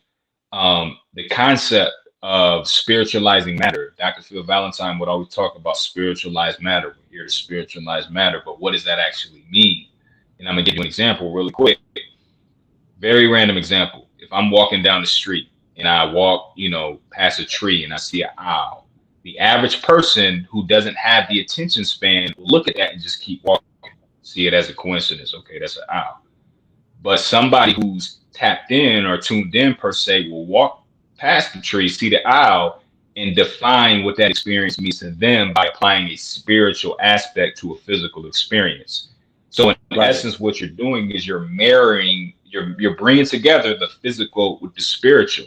You're basically qualifying the fact that the particle in the wave is the same. So once you do that, you literally set yourself up to allow supernatural doors to open up for you, Right. because that is quite literally the grand unified theorem. It's the concept of not only alchemy but merging the physical reality with the spiritual reality by defining an experience based on your own perception and your level of attention to it. Right. So what does that look like, y'all? That looks like you know, if they say that we live in empty space and things are only really there when when you bear witness to them or you notice them, when you're paying attention, when you're collapsing waves into particles, right? Imagine yourself as a video game and you're moving through the Mhm. video game, you're Mario, and then you come across coins or you come across the flower or you come across whatever you come across just on your journey. It's not happenstance, it's part of your journey. So Mhm. the fully Exactly. conscious Exactly. person is going to look at the Acknowledging. owl, right, and Yep. say, what is the cosmic message for me that's being relayed through this interaction? I'm looking at my watch to see what time it is. I'm looking around me. I'm hyper focused now. I'm like, Hyper what's the focus. message? Exactly. Then Exactly. I'm researching to say, okay, what's owl medicine? Mhm. Right? What's owl medicine? If I'm seeing this owl, what is the spiritual import? What's the medicine? Exactly. What's the reason? What does this owl have for me in real time that I need to be mindful of and take notice? Right? That has happened to me so many times. Right? And like you Yes. said, it brings you into being presently present, and it sets you up for what they call miracle, which is just synchronicity or Synchronicity. reward, Exactly. right? Or rewards Yeah. for the test that you just passed, and you're like, oh, I just mysteriously ran into $100 that was laying on the floor. No, that's rewards. That's a reward, my guy. Yeah. Yeah, Yeah. that's a Yeah. Yeah. reward. Nah. And And in the that's a game of true. life that you are playing one. Yeah, Nah. you Like that. playing That's a true. one. Right. That's a true immersive experience. That's the VR. That's an immersive experience. That's the metaverse. You see what I'm saying? That's again you applying a very spiritual significance to a what we deem a physical, reality. Because like I always say, there's a difference between reality and existence. Reality can be manipulated, it can be changed, it could be programmed, etc. We live in a simulation. So, you know, uh that's key to truly understand. Don't look at things as haphazardly, because we get again have to understand that we came here obviously for a purpose, but we chose to experience everything up until this moment, every detail. So you got to be the decoder that your ancestors claim or deem you to be, and thus again be the true alchemist that you are and apply spiritual principalities to physical experiences. Absolutely. Family, take full advantage. This is an amazing, miraculous journey called life, and it is full of rewards. It is full of confirmation. It is full of excitement. It's full of adventure. You know what I'm saying? I keep saying what you're looking for is looking for you. And when Exactly. you run into it, arms wide, and you have that reunion with yourself in the form of other things that once you come into full enlightenment, you always understand that everything is you. It's a relationship I really can't put into words, man. It's the best thing ever. You know what I mean? It's freedom. It frees It's you up, freedom. and it's something that I have to constantly even remind myself of. Constantly remind myself. Because you will buy into dualism and challenges. Oh, it's me versus them or what have you, and that's really an illusion. At the end of the day, when you're in the highest of higher minds, this is all you. The good, the bad, the Hmm. ugly, and the indifferent is all you. It's an attempt for you to get to know yourself through all of the courses, all of the trials and the tribulations, but you're getting to know yourself in all things. All things are you, and vice versa, Hmm. right? Right. So Right. it is my premise, and I have been postulating this since 2020, that I was saying the closer the science comes to the genome, the closer the science comes to our internal constitutions and organizations, we're going to see that reflected with science making breakthroughs in the outer realms. I was saying that in 2020. I was screaming at the top of my lungs that it was the corona rising and not the Hmm. coronavirus, right? Mm-hmm. Saying that, my baby's over there. She's shaking her head. She knows it because she had to hear it a million times over, right? And saying Corona Rising, I said that we have an intricate relationship to the solar deity, as told to me by the solar deity on December 21st, 2019. Now, did I already know this? In theory, I did, right? Even though I've had experiences, but I have never been communicated with so clearly and so concise Mm-hmm. by the sun, right? The sun had never enlisted me to tell its story. And that's what happened on the solstice. And ever since then, I've been attempting as best I can, with the help of our good brother Alkebulan and others in the community, to bring the attention to us all that we have an intrinsic role that is being played here, especially as it correlates to the sun. You Mm-hmm. know, so Mm-hmm. it was not a mystery. I kind of even skipped over the story when I saw it because I felt like I had already seen it before. Spacecraft into the sun, blistering hot corona for the. I'm like, where did we seen this coming, right? And they give you the story and don't give you a lot of explanation. They don't give you a lot of details, Mm-hmm. right? But we're gonna attempt as best we can to make it make sense. Okay. Yes. And just to Yeah. no, go ahead, Blue. Go ahead. Go ahead. Go ahead. No, no, no. So I was gonna say, just to kind of, veggie back off of Blue with that, concept of again, because people who follow me know I always come from a very scientific perspective. I speak from a scientific lens a lot of the times. And as Blue mentioned, 2019, he received a download from the sun in December. And I speak about that. Quite frankly, we can literally speak to the sun. We can talk to these higher star systems, and Right. I've quantified that from mathematics. And the mathematical formula to study is called the Dirac delta function.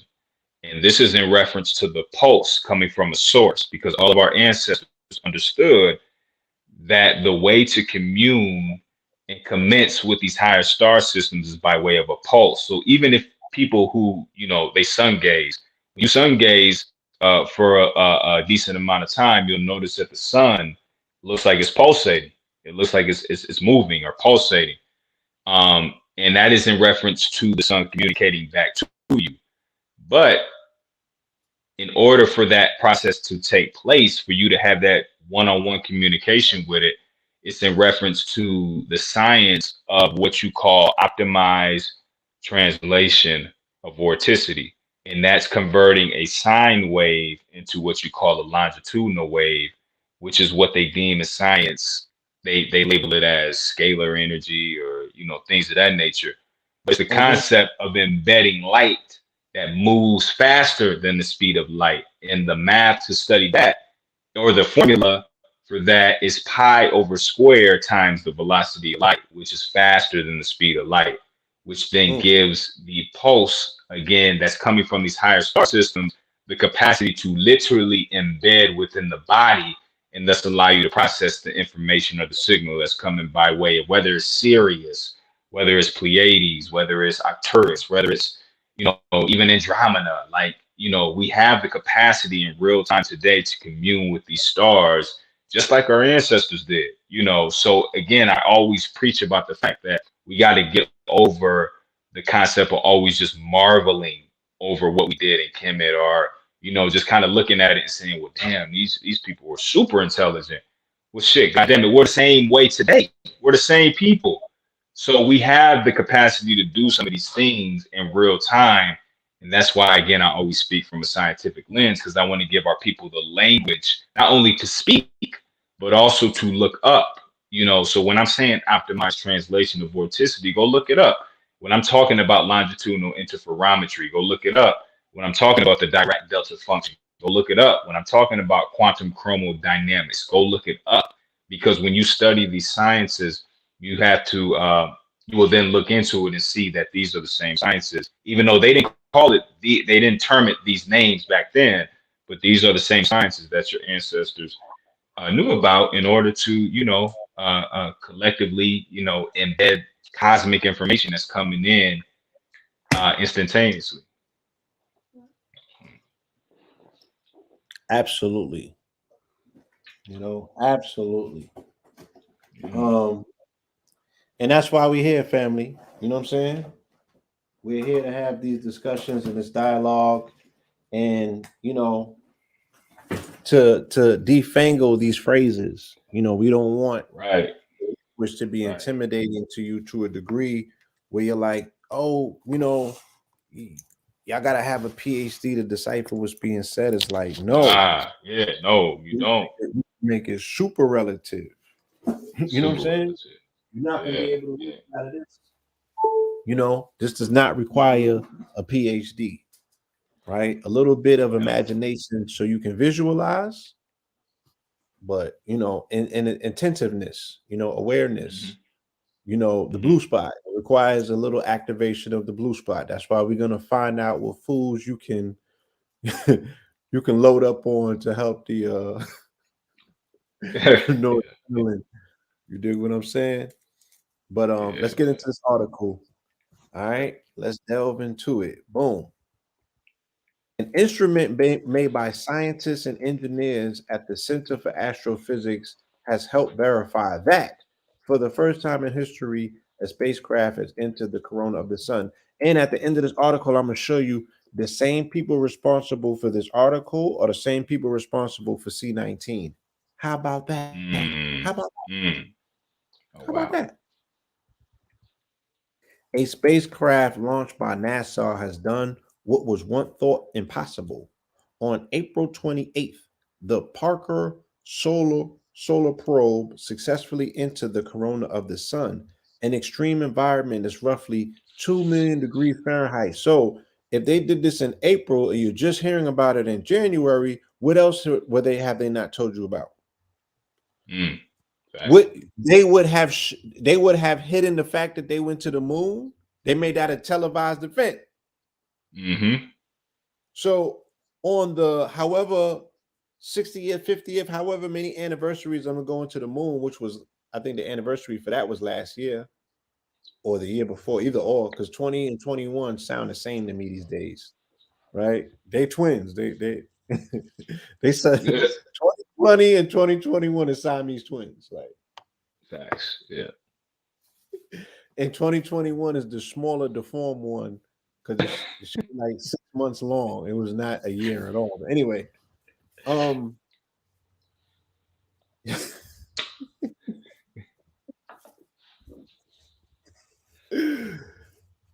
Oh, so man. August 28th, they did this, and we just now finding out.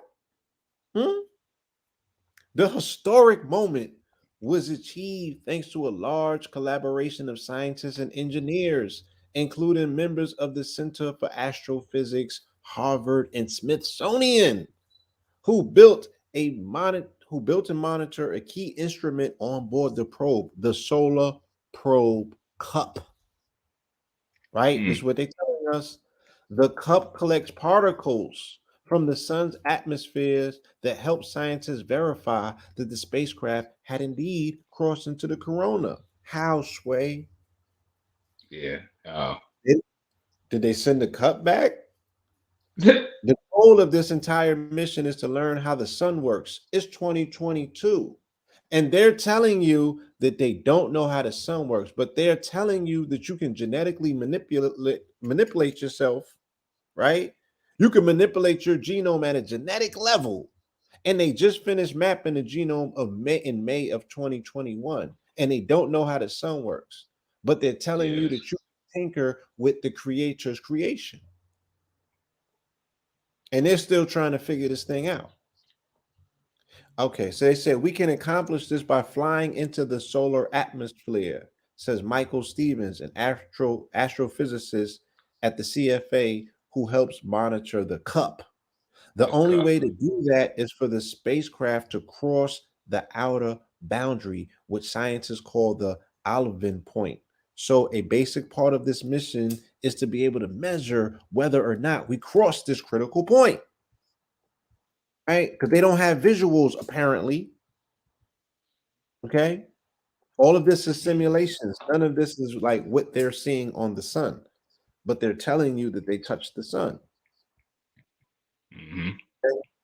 The corona is the outermost layer of the sun's atmosphere where strong magnetic fields bind plasma and prevent turbulent solar winds from escape. The Alvin point is when solar winds exceed a critical speed and can break free of the corona in the sun's magnetic fields, right? So that's what it looks like when we see coronal mass ejections. That's when it Mm-hmm. looks like when you look at the sun and it looks like it has blips or hiccups or is belching. They talking about that, right? Mm-hmm. Prior to April 28th, the spacecraft had been flying just beyond this point. If you look at close pictures of the sun, sometimes you'll see these bright loops or hairs that seem to break free from the sun, then reconnect with it, Stevens explains. That's the region we've flown into, an area where the plasma, atmosphere, and wind are magnetically stuck and interacting with the sun. According to data collected by the CUP, the spacecraft entered the corona 3 times on April 28th, at one point for up to 5 hours. A scientific paper describing the milestone has been accepted for publication in the physical review letters. Okay. CFA astrophysicist Anthony Case, the instrument scientist for the Solar Probe Cup, says the instrument itself is an incredible feat of engineering. Now, let's read this. The amount of light hitting the Parker Solar Probe determines how hot the spacecraft will get. And I want you to explain this when I finish reading this piece, brother. Keep along. Mm-hmm.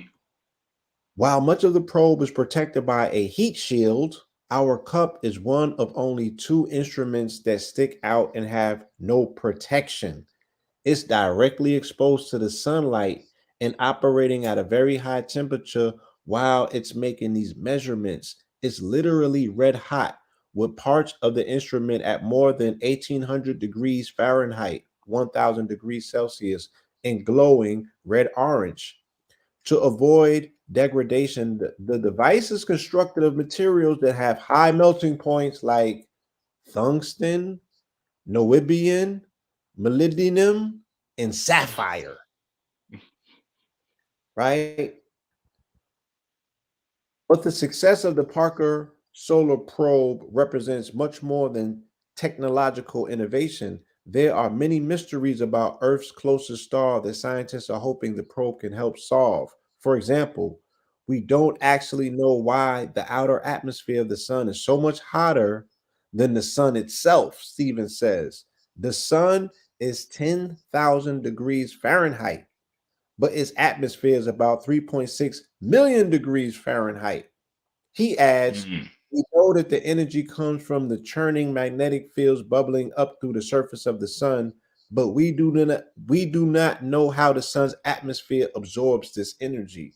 In addition, outbursts from the sun like solar flares and high-speed solar winds can have a direct impact on Earth, disrupting power grids and radio communications. That's all they keep saying. The Parker Mm-hmm. Solar Probe can help better understand all these phenomena as it continues to orbit the sun and take measurements and data for scientists to analyze here on Earth. How, Sway? Yeah. Case says plasma around the sun can act as a laboratory that teaches us about processes taking place in almost every astronomical object across the entire universe. The Mm. historic achievement of the Parker Solar Probe was announced at a press conference at the fall meeting of the American Geophysical Union. The press conference panel included former CFA scientists Justin Casper and Kelly Corrick, who is currently on rotation at NASA headquarters. Both worked on the probe during their tenure at CFA. Now, I just want to say something real quick just to show who's behind this, right? Boom, boom, boom, boom. Where's it at?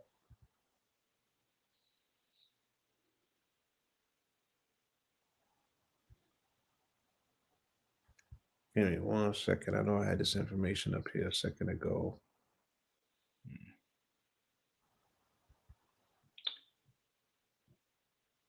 It's, Hmm.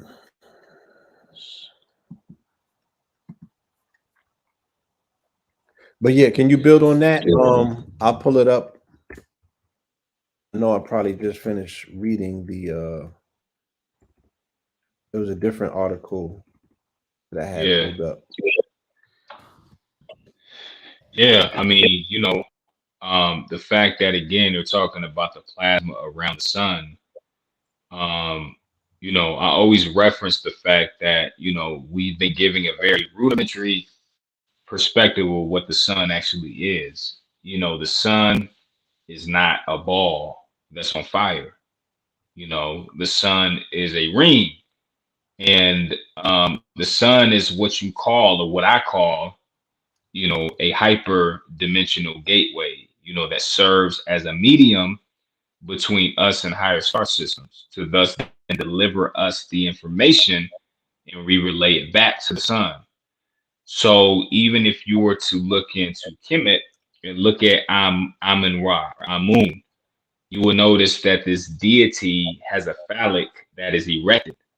Now, when you look at that image, you would question like, well, what does that mean? Some Egyptologists go as far as to say, well, these individuals were, into sex and, into all these type of very physical, concepts. But in actuality, what your ancestors were speaking about is, quite frankly, what we're reading in the same article in reference to the plasma around the sun that we deem the corona that we cannot see, right? So, in essence, the fact that, like Brother Blue was talking about, the cup basically that they're, introducing to this part of the sun, to me, is, more from a standpoint of the fact that they are trying to basically uh, lay claim to them being the first ones that have this relationship to the sun to a point where they can touch it, which, is something that is very hard to believe, because they're still teaching us that the sun is a huge big ball of plasma, which in essence it is, but it's not a ball. Again, the sun is a ring. It's almost like a hollow or a halo to a certain extent. So you got to ask yourself, how are they even touching the part of the sun that is the hottest? First of all. Secondly, the fact that they've developed, what did they say? It said it's a probe, but it's made of certain material. Yeah. Um, it's made of certain material. Where's that? Okay, Right there. tungsten, niobium, molybdenum, and sapphire. Hmm. So when I look at that, Aluminum. Yeah. so it says to avoid degradation, the device is constructed of materials that have high melting points. Okay. So, what I'm looking at is elements, and I'm looking at certain, certain things that because when you hear the word sapphire, the first thing that comes to mind is, to me anyway, because my lady, she wears jewelry and things of that nature. So, I had purchased her an engagement ring of yellow sapphire. Oh, Um, congratulations. yeah, no, well, we got married in 2020. No, 20, yeah, 2021. So yeah, uh 2020 is when we got married, 1010. But I bought her a engagement ring, sapphire, yellow sapphire. So as I'm looking at some of these elements that they're using on this probe, I'm pointing it to the fact that these are crystalline structures. So then when I tie it back into the body and I say, well, wait a minute, if they're using some of these materials and some of these materials are based on crystals, then in essence, again, what they're speaking about is not a probe that's touching the sun, but they're talking about the body that's touching the sun. And what body would they be speaking about? They will be speaking about the body that is conductive, the body that has the capacity to, you know, exist within a very electrostatic environment, because that's what's actually taking place in real time as we speak. The environment is becoming very electrostatic based on those Alvin waves that we just spoke about in the article. They called them Alvin. It was Alvin something. They didn't say waves, but that's what they're speaking about. They're speaking about Alvin waves, and that's what's heating up the planet. And again, the fact that they're speaking about a satellite or a probe that's able to touch the sun, to me, is not realistic. What they're really speaking about is the fact that the plasma of the sun is speaking directly to the black body. And again, relaying that to Kemet, you will look at Amun and see him representing not only the part of the sun that you can't see, but you'll look at the glyph and see directly this individual having a phallus that's erected. And that what they're talking about is the fact that the sun is now in the process of delivering plasma, impregnating the earth. But what that means specifically is delivering the corona to the people who wear the crown, who was supposed to embed some level of information to basically raise them up, biologically via the DNA. So, that's what I'm looking at when I'm reading this article. And it's just a very interesting read. But yeah, that's kind of my idea, my concept of kind of just Right. combing through this article. It's So you know. very, very quickly, let me run through this if you can. I'm on the Wikipedia page, right? For the Parker Solar Probe that they didn't seem to update. But first of all, it's made this device is made by John Hopkins, you know, and anybody who knows anything about scientific medical research, you know that a lot of stuff originates from John Hopkins by way of their connection to Fort Detrick and all of them other places, to do the military scientific research. And they do the scientific slash, NASA research.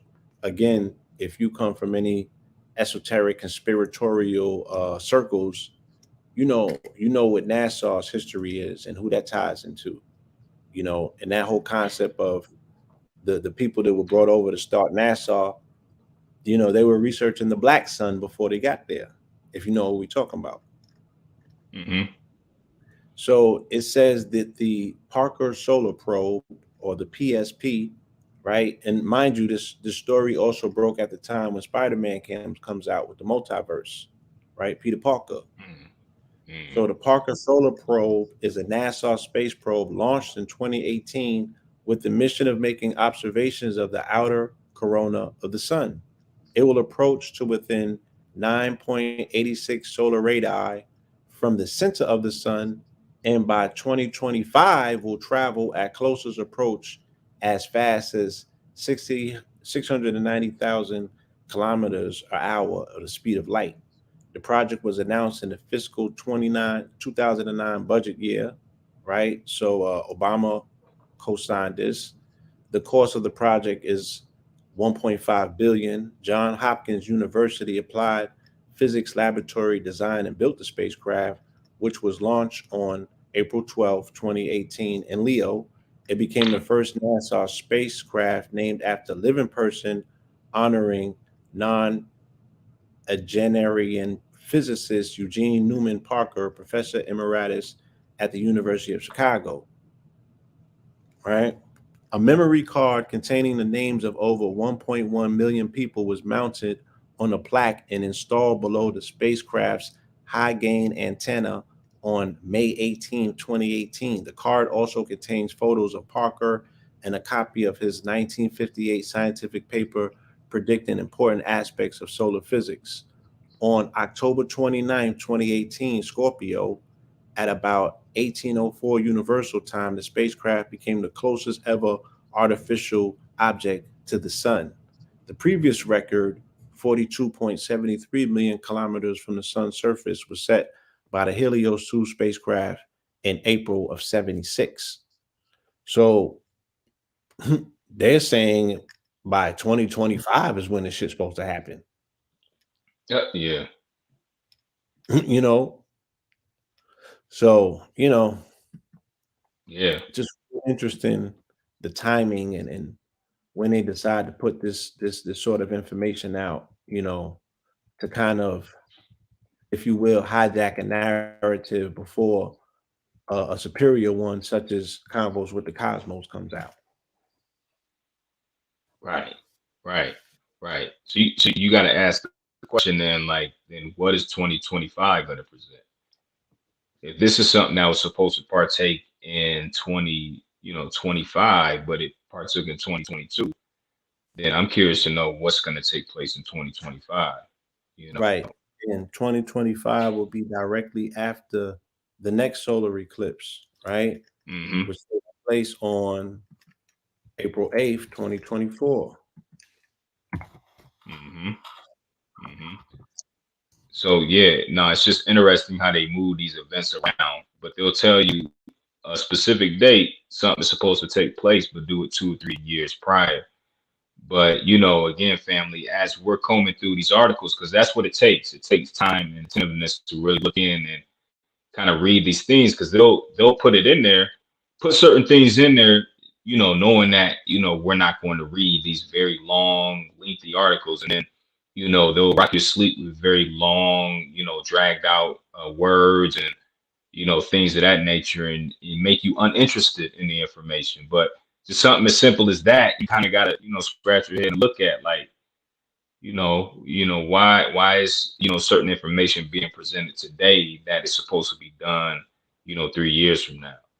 So not to mention too, this what do you call it, the Parker Solar Probe, is what does it say? It says it's a where did I just had it. Yeah. It's it says the heat shield is made of two panels of superheated carbon composite, sandwiching a lightweight 4.5-inch thick carbon foam core. The sun-facing side of the heat shield is also sprayed with a specially formulated white coating to reflect as much of the sun's energy away from the spacecraft as possible. Hmm. So, like I said, we're looking at an instrument that, I mean, you can kind of couple, with the carbonated body in a sense, but again, when you read these articles, you see, well, wait a minute, this space probe is based on carbon composites, sandwiching a lightweight 4.5-inch thick carbon foam core, and you relay that back to the body. It's like, well, carbon, melanin is made up of carbon. And the fact that, again, with semiconductors, we have the symbiotic relationships to the sun, then, a lot of the information in this article, you can kind of comb through and find yourself in it and, come up with your own conclusions. But, you know, uh, again, it's just one of those things in science that they're presenting to us that, we got to take heed to and, really look at and deem it as very important information, because these type of articles will continue to keep coming out this year, in reference to the sun, and even down to, like I said, black holes and things of that nature. So you gotta look at these articles and always know that you have a relationship to everything within the cosmos. So again, it's important to understand, and when you're reading these articles, to, like I said, try to find yourself in them. Absolutely. Yeah. Absolutely. So again, this is the total solar eclipse. It would be impacting on April 8th, 2024. And interestingly enough, the place where it's going to intersect and cross itself, it crosses the same point that it was at in 2017. It will cross that point in 2024, and that's going to be in Carbondale, Illinois. Um, Hmm. Shout out to the Moors who brought us out to Chicago last year on our birthday. Um, Neil Bay in the chapter out there, they reside in Carbondale. They was telling me all about Carbondale. They said it's a very small town, it's very quiet. Um, but they said it was just extremely special. There's just something about it, you know. It's just one of them places. It's like you just gotta come and feel the energy for yourself. And he was proposing that, you know, as a kind of like a spot, a satellite, somewhere that we set up shop.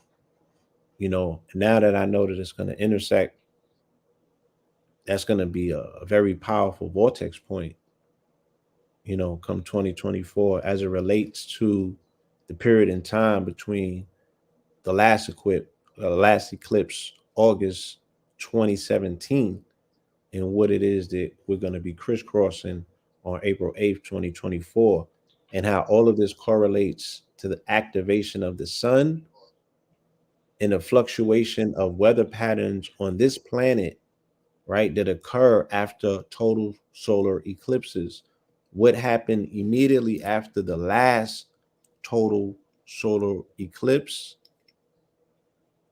Hurricane Harvey, and it ain't Mm-hmm. stopped since. It ain't stopped since. It's been rolling to the degree that last year they had the most hurricanes ever in the Atlantic Ocean, right? So it's been increasing ever since. That summer it was nonstop. After Hurricane Harvey came Irma, came Maria, Jose,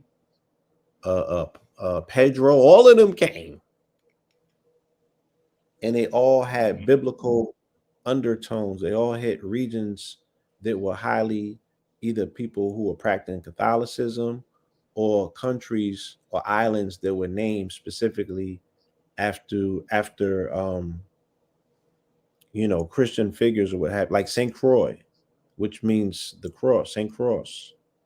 You know, my ancestors' birthplace, Puerto Rico. You know, all of these places that it tore up, and then Harvey Weinstein happened after that. That tornado, that hurricane hit Hollywood, and Hollywood has not been the same since. If people have not noticed, it is totally imperiled at this point. Outside of what Peter Parker just did when this probe said it was flying into the sun. Because I think Spider-Man made like a billion. Yeah, Right? yeah, So it was an incredible film about quantum physics and science and all of these possibilities that, you know, their their understanding of science is finally caught up, you know, because of the technology.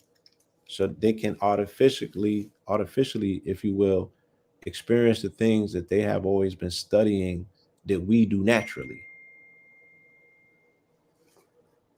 facts, facts. So uh let's jump into this next article, and then, you know, I think that they definitely got a full plate.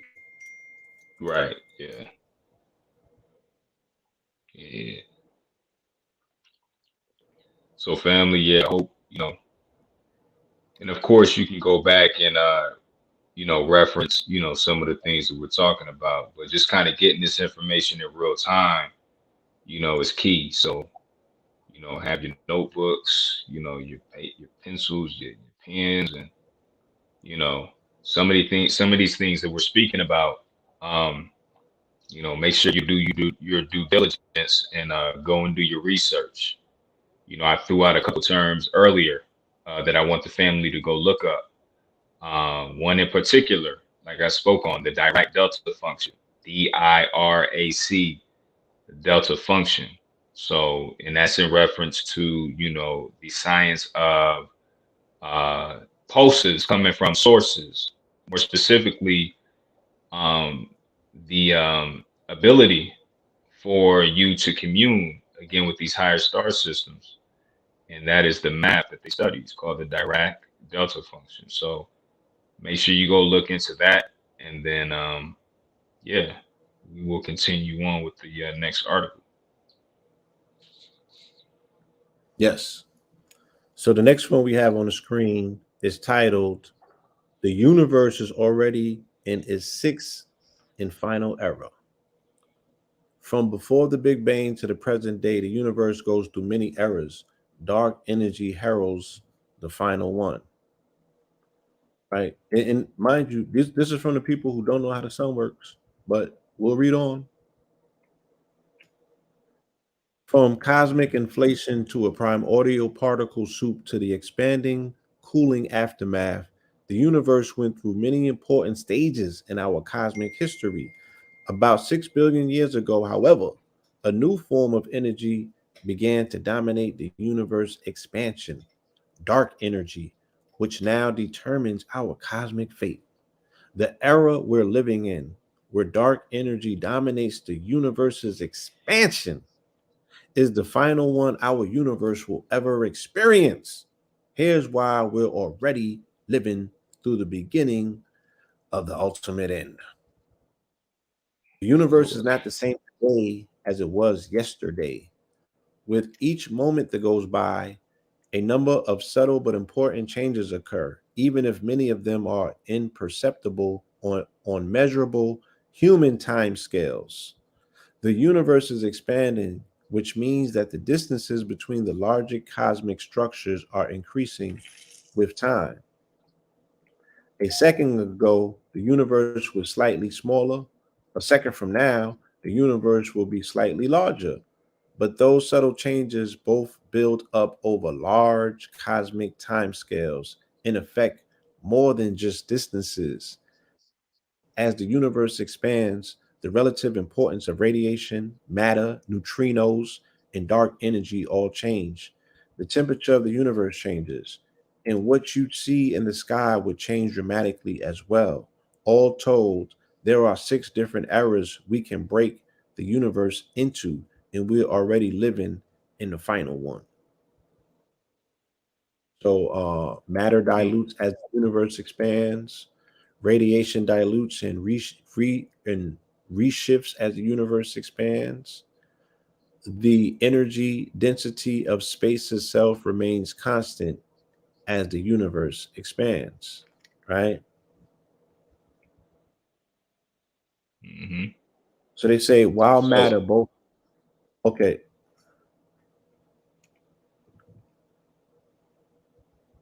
you gonna touch on it? no, well, I was getting ready to say, when you okay, so first of all, like we're talking about the universe expanding. Um, okay, so you got to think about it, right?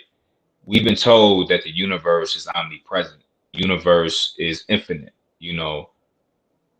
So if the universe is infinite and it's omnipresent, then where's the universe expanding to? What location is it going? Is it going somewhere? Because last time I checked, when you're talking about infinity, when you're talking about omnipresent, there's nothing outside of Yeah. omnipresent. I mean, think of that logic, y'all. They're saying it's spreading or expanding. What's the volume that it is expanding? What existed before that thing? If there was no thing, you know what I'm saying? It's spreading and expanding, but at the cost of what? Like what bridges is it pushing to expand? If those bridges don't exist because it's part of the all. Right. So what is outside? Where are the walls outside of the all for this shit to be expanding to? Yeah. So so okay, so to be frank about it, you know what I'm saying? Like again, the universe isn't technically expanding. Our ancestors understood that, what they deemed today called the steady state universe. It's in reference to creation always happening. There's always a Big Bang happening. But see, what they're quantifying with the story of the Big Bang is just the essence of, you know, um, think about a torus donut, and you have a conjugate geometry in reference to that donut based on force and motion and inertia and acceleration. So you have a clockwise rotation and you have a counterclockwise rotation. One rotation is centripetal convergence, which means it's spiraling inward toward the center of that donut. And then you got centrifugal divergence, which means there's a direction going the opposite way, creating the actual geometry of the torus itself. So when you look at this, um, you gotta understand that, um, we're not talking about per se, the universe expanding. In reference, it's the people that exist within the universe and their minds expanding. Thus, the universe is quote unquote expanding. It's the minds of the people that live in the universe that is expanding. The minds of these individuals, of the people that exist within the universe. So, when we raise our level of perception, and we are going through a time right now, quite frankly, again, that we all know biologically we're quickening, we're stepping up. The codons, which are the genetic markers that speak to the DNA, are beginning to, educate and teach the DNA to create, a number of different helixes, which then gives us more access to information. When all this is taking place, your perception is increasing, your consciousness is expanding. Right. Thus, they're coming out with articles saying that the universe is expanding. No. It's the consciousness of the people, Right. their consciousness that's expanding. And that represents light, right? So the only way that they can be conscious of the universe expanding is they're saying what? Once again, they have to observe it. And the more that their consciousness increases and the light expands to what it considers to be the edges of the universe, is always going to be retreating from it, right? Light can never outrun the darkness. It can never conceive it. It can never, you know what I'm saying? So they're like, it's expanding. No, it's getting away and it's spreading and widening the net for your consciousness to understand the realms of light that you have access to. But you can't conceiveth what you can't conceiveth. You feel me? Yeah. So yeah, you definitely on point with that. That's just a reference to consciousness or light. How can you measure something that you can't see, feel, touch, or even fathom? You know what I mean? Right. But they're looking at the separation of particles, I guess, and they're saying, oh, things are expanding. But like you said, the universe envelopes on itself and it redistributes.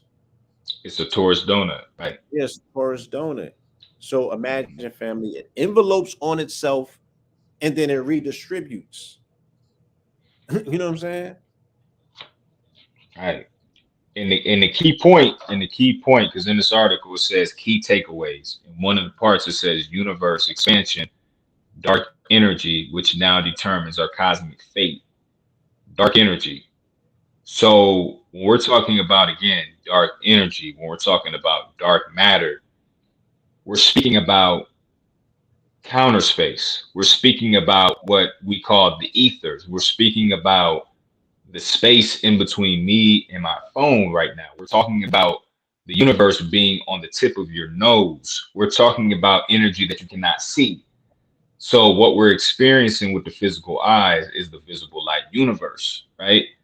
Everything outside of that is infrared light. It's gamma. It's microwave. It's ultraviolet, which is information, right? So when we're talking about dark energy, again, we're dealing with scientists who fractionalize the universe to make it difficult for you to internalize. Because if we have 100 different names for the universe, then we can never really get a grips to this unified field that we exist in. Quite frankly, it's a field. So, dark energy, dark matter, ethers, primordial waters, quantum soup, the dielectric field is all talking about the same thing. So I referenced this before, the fact that when you see the Pope praising these black figures behind closed doors, they are talking about dark energy. More specifically, you're talking about counter space, because that's where all the cosmic information exists. And that's where everything that's physical comes out of. Because I spoke on the fact that everything oscillates, and there's two resting points between something that vibrates or oscillates. So when we oscillate, we at a point return back to that blackness or that dark energy or that dark matter.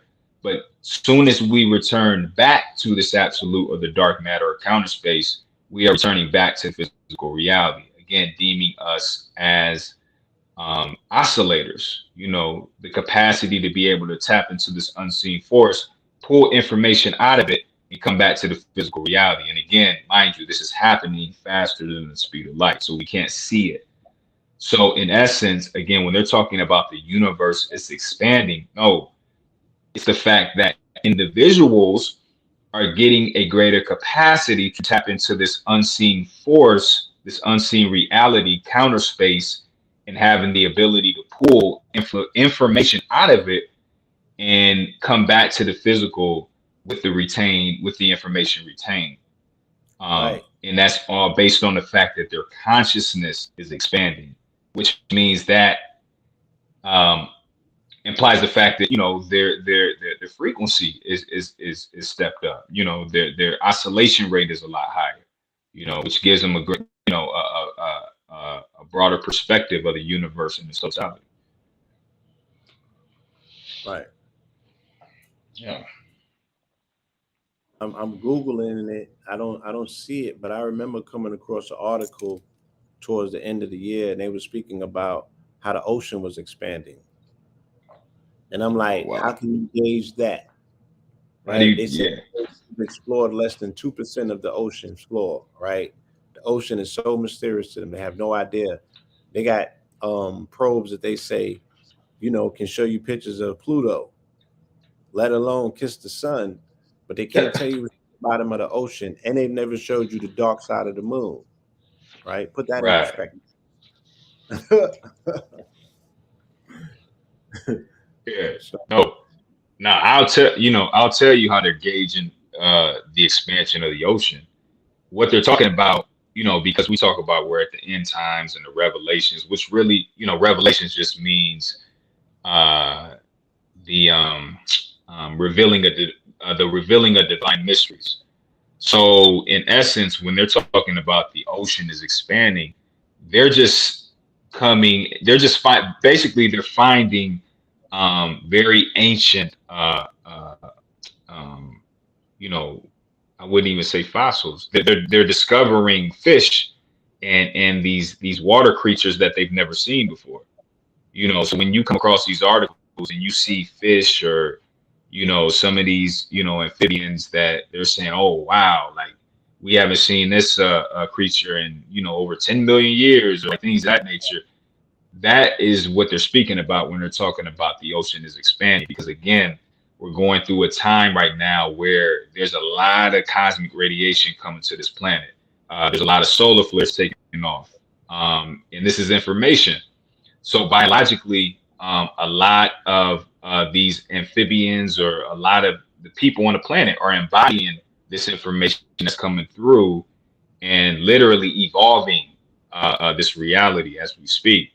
So, when they're talking about, again, an expansion of the universe, they're just talking about the expansion of the consciousness of the people that exist, within the universe. So. Yep. This is a fact.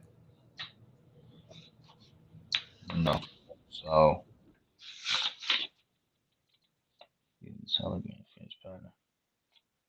Yes, sir. Where are we at on this article? Yeah, I'm going through it. It's just terrible, It's too much. Look, but see, that's what I'm saying. Like, it's information and history keeping of the universe is terrible. They've done a terrible job. Look, I mean, because in one sense they talk about primordial soup. Yeah, primordial soup. Like any. Yeah. Dark see, age. That's what I'm saying.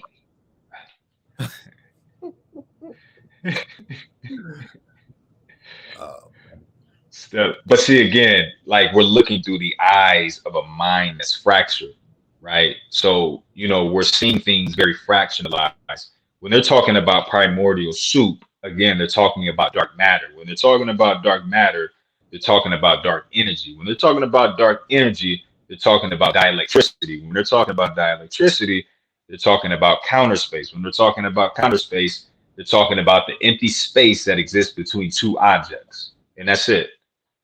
But again, they'll take these things and put different definitions to them, and it like I said, quite frankly, rock you to sleep, because at a certain point, as you're reading through these articles, it'd be like, okay, like I don't even see where I fit in at in this. Like this seems a lot bigger than me. Like how do I exist within this universe that consists of primordial soup, and then the next section that exists, there's dark energy in there, and then next section there's it's Yeah, just over the top, and the universe is not that difficult. Like it's simplex, it's simple, you know um and like I spoke about, the universe literally is it's a very a simple concept, and people see they don't study field theory. Field theory is the science to understand like how the universe works, but it's just the image of a torus donut, and that is the conjugate geometry of the universe, like I said, which is force and motion,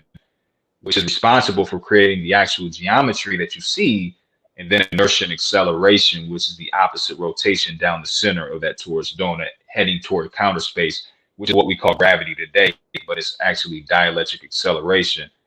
And this is the reason why your ancestors knew how to define gravity, based on understanding what gravity was. It's charge acceleration, it's dielectric acceleration, it's ether torsion. That's what it is. So, you know, yeah, man. I'm just like you, Blue. I'm just combing through this article, and I'm you know, just kind of seeing how these people think. But yeah, yeah.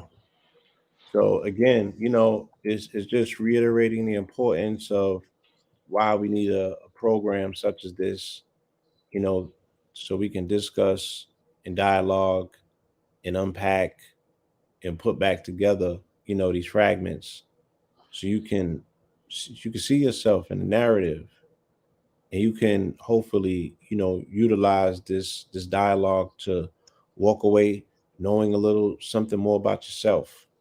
Your relationship to yourself first, your relationship to your cells, and your outer relationship, to the cosmos that exists at the tip of your nose. They would have you think that the universe is on the express highway above the atmosphere. Like, oh, it's taking place up there somewhere.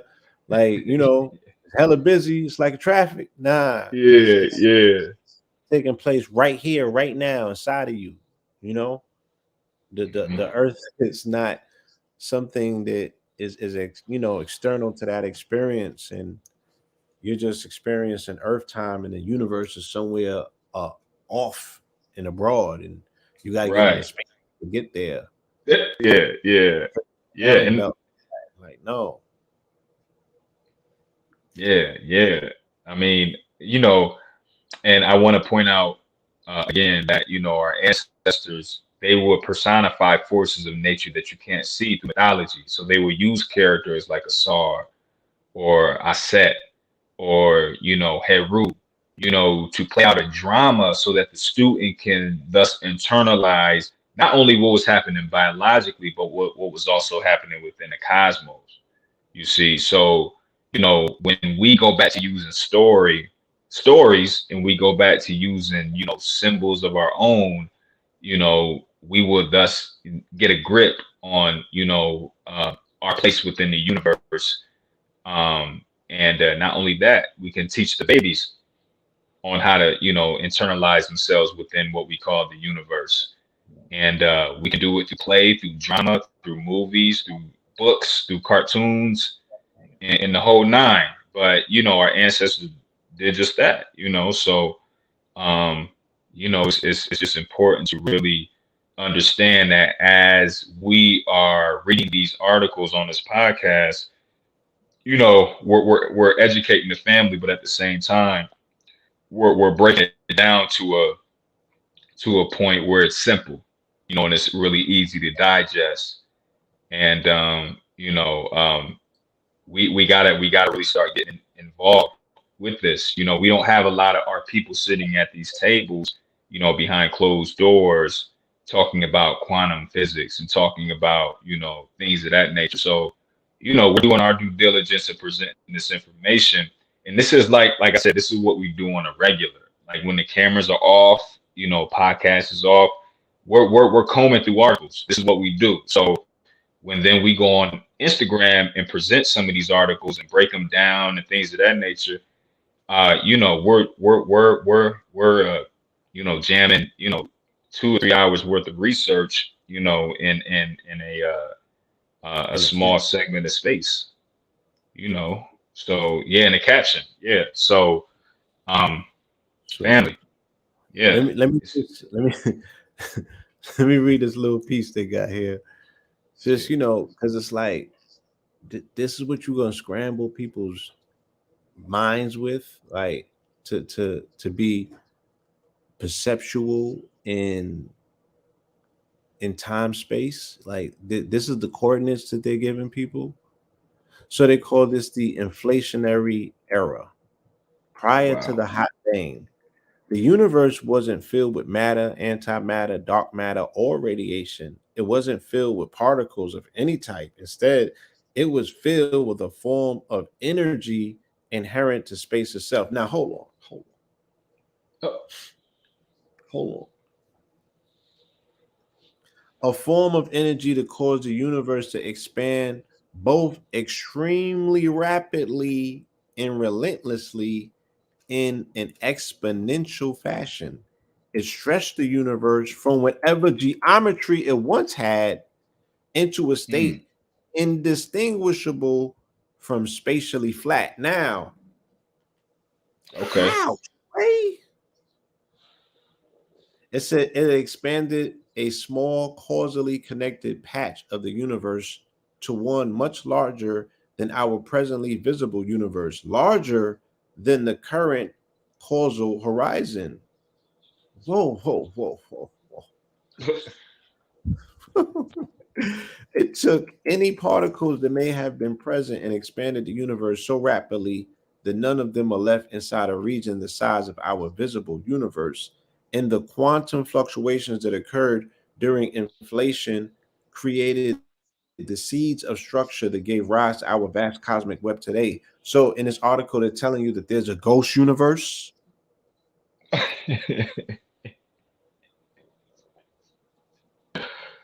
Oh man, man, oh man, it's too much, man. And okay, so then something expanded to a degree that was larger than our expansion now. So what did it expand, contract, and I'm like, bro. I mean, yeah, yeah, Look, then abruptly, some 13.8 billion years ago, inflation ended. How can you measure right. the time if you can't measure the form or the light or the residue, or you know what I'm saying?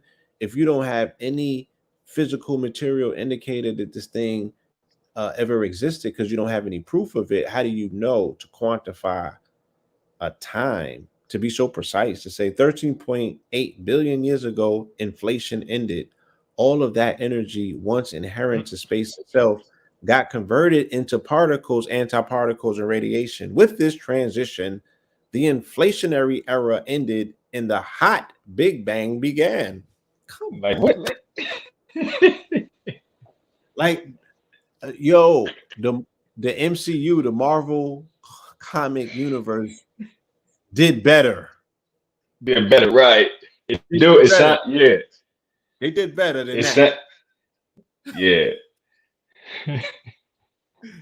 That's the premise. That's how they explain their origins, right? And every other indigenous people on the planet got something to counter that BS. So Yeah, man. we're just saying that it's time that we go back and research what our ancestors said, and then apply science to what the allegory or the mythos may have been. Like, what were they saying in scientific terms? Let's make it all make sense. And that's what this podcast is here for. We want to thank you for journeying with us down the rabbit hole for our second episode, just to give you an idea of what we will be doing when it comes to dissecting, decoding, and ultimately debunking, right, the Yeah. BS, and give you a concise visual, right, a mirror that you can hold up and ultimately see yourself in this grand dynamic scheme called the universe, of which you firmly belong. hmm And, and before we exit out, I want to end on this. This is the very last segment of this article that we're reading. It's really super short, a paragraph. Yeah. But I want the family to take this and kind of internalize it for what you believe they may be speaking about or saying.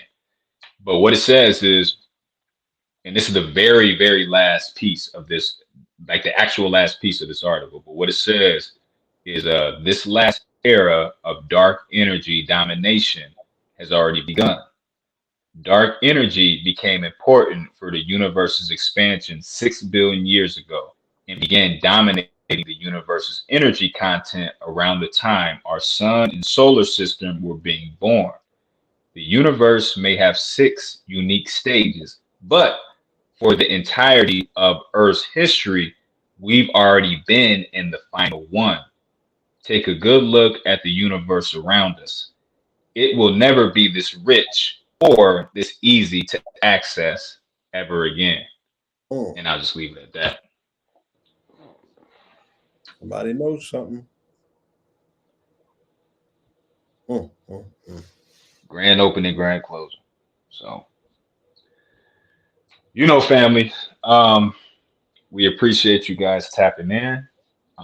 This is episode 2 of What's the Science, with a very collegiate demonstration of, the way that we speak, on these articles and science in general, just the universe. And, we just yeah, want to say thank you for tapping in. Yes, indeed. Absolutely. Appreciate, everybody who once again, pulled up this evening and joined us, in this necessary demonstration. You feel me? And we look forward to bringing you high level observations and conversations with some of the most brightest and brilliant minds on this planet, right? And again, also keeping you abreast of the latest, greatest information coming down the pipeline by way of science and art, you know? And with hmm that, we'll be setting up email as well. You can email, if y'all come across articles, things that you might want to get some more discourse on. We'll probably even be creating a Discord group for this podcast. And but for now, you could DM us, your news articles that you come across. You can find us on Instagram under the same handles, that being BluePillar44 and Alkebulan44 on IG. You know what I'm saying? So feel free. You can do your deep dive. You come across some articles, that excite you, that interest you, that you want some more insight on, that you want to dialogue with. Feel hmm free, shoot it to us. You know what I mean, and we'll make it happen. Appreciate you. Thank you. Um, Let me do this. This is only fair, right? Because the brother had to step away from the babies in order to do this evening. So let's put that cash app up there so the babies will know. You know what I'm saying? When be like, yo, this from the people. You know what I'm saying?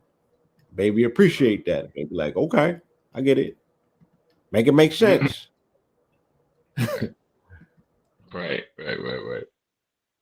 Be like But this model of the universe. Yeah, this came from the people. So let me right, I'm gonna put the cash app up there real quick before we Let me see. I thought I had it typed out. Give me 1 second. So, but yeah, nah, yeah, to the family, I just put mine, in the chat. So, Yeah, tell me what it's it is there. real quick. It's a $ Alkebulan44. Okay, that was So easy. that, yeah, All right, there you go. All right. Appreciate y'all. And yeah, see you on the next go around. All right. You want to leave with anything? Are you good? nah. With that being said, I think we're good. We'll be coming back with episode 3 here shortly. Again, we can't thank you guys enough for tapping in. It's a it's late, consider it Eastern time. Um, but yeah, hope you guys got something out of it, and yeah, we'll be back, on episode 3. So peace, love, and light to the family. Hey. Peace.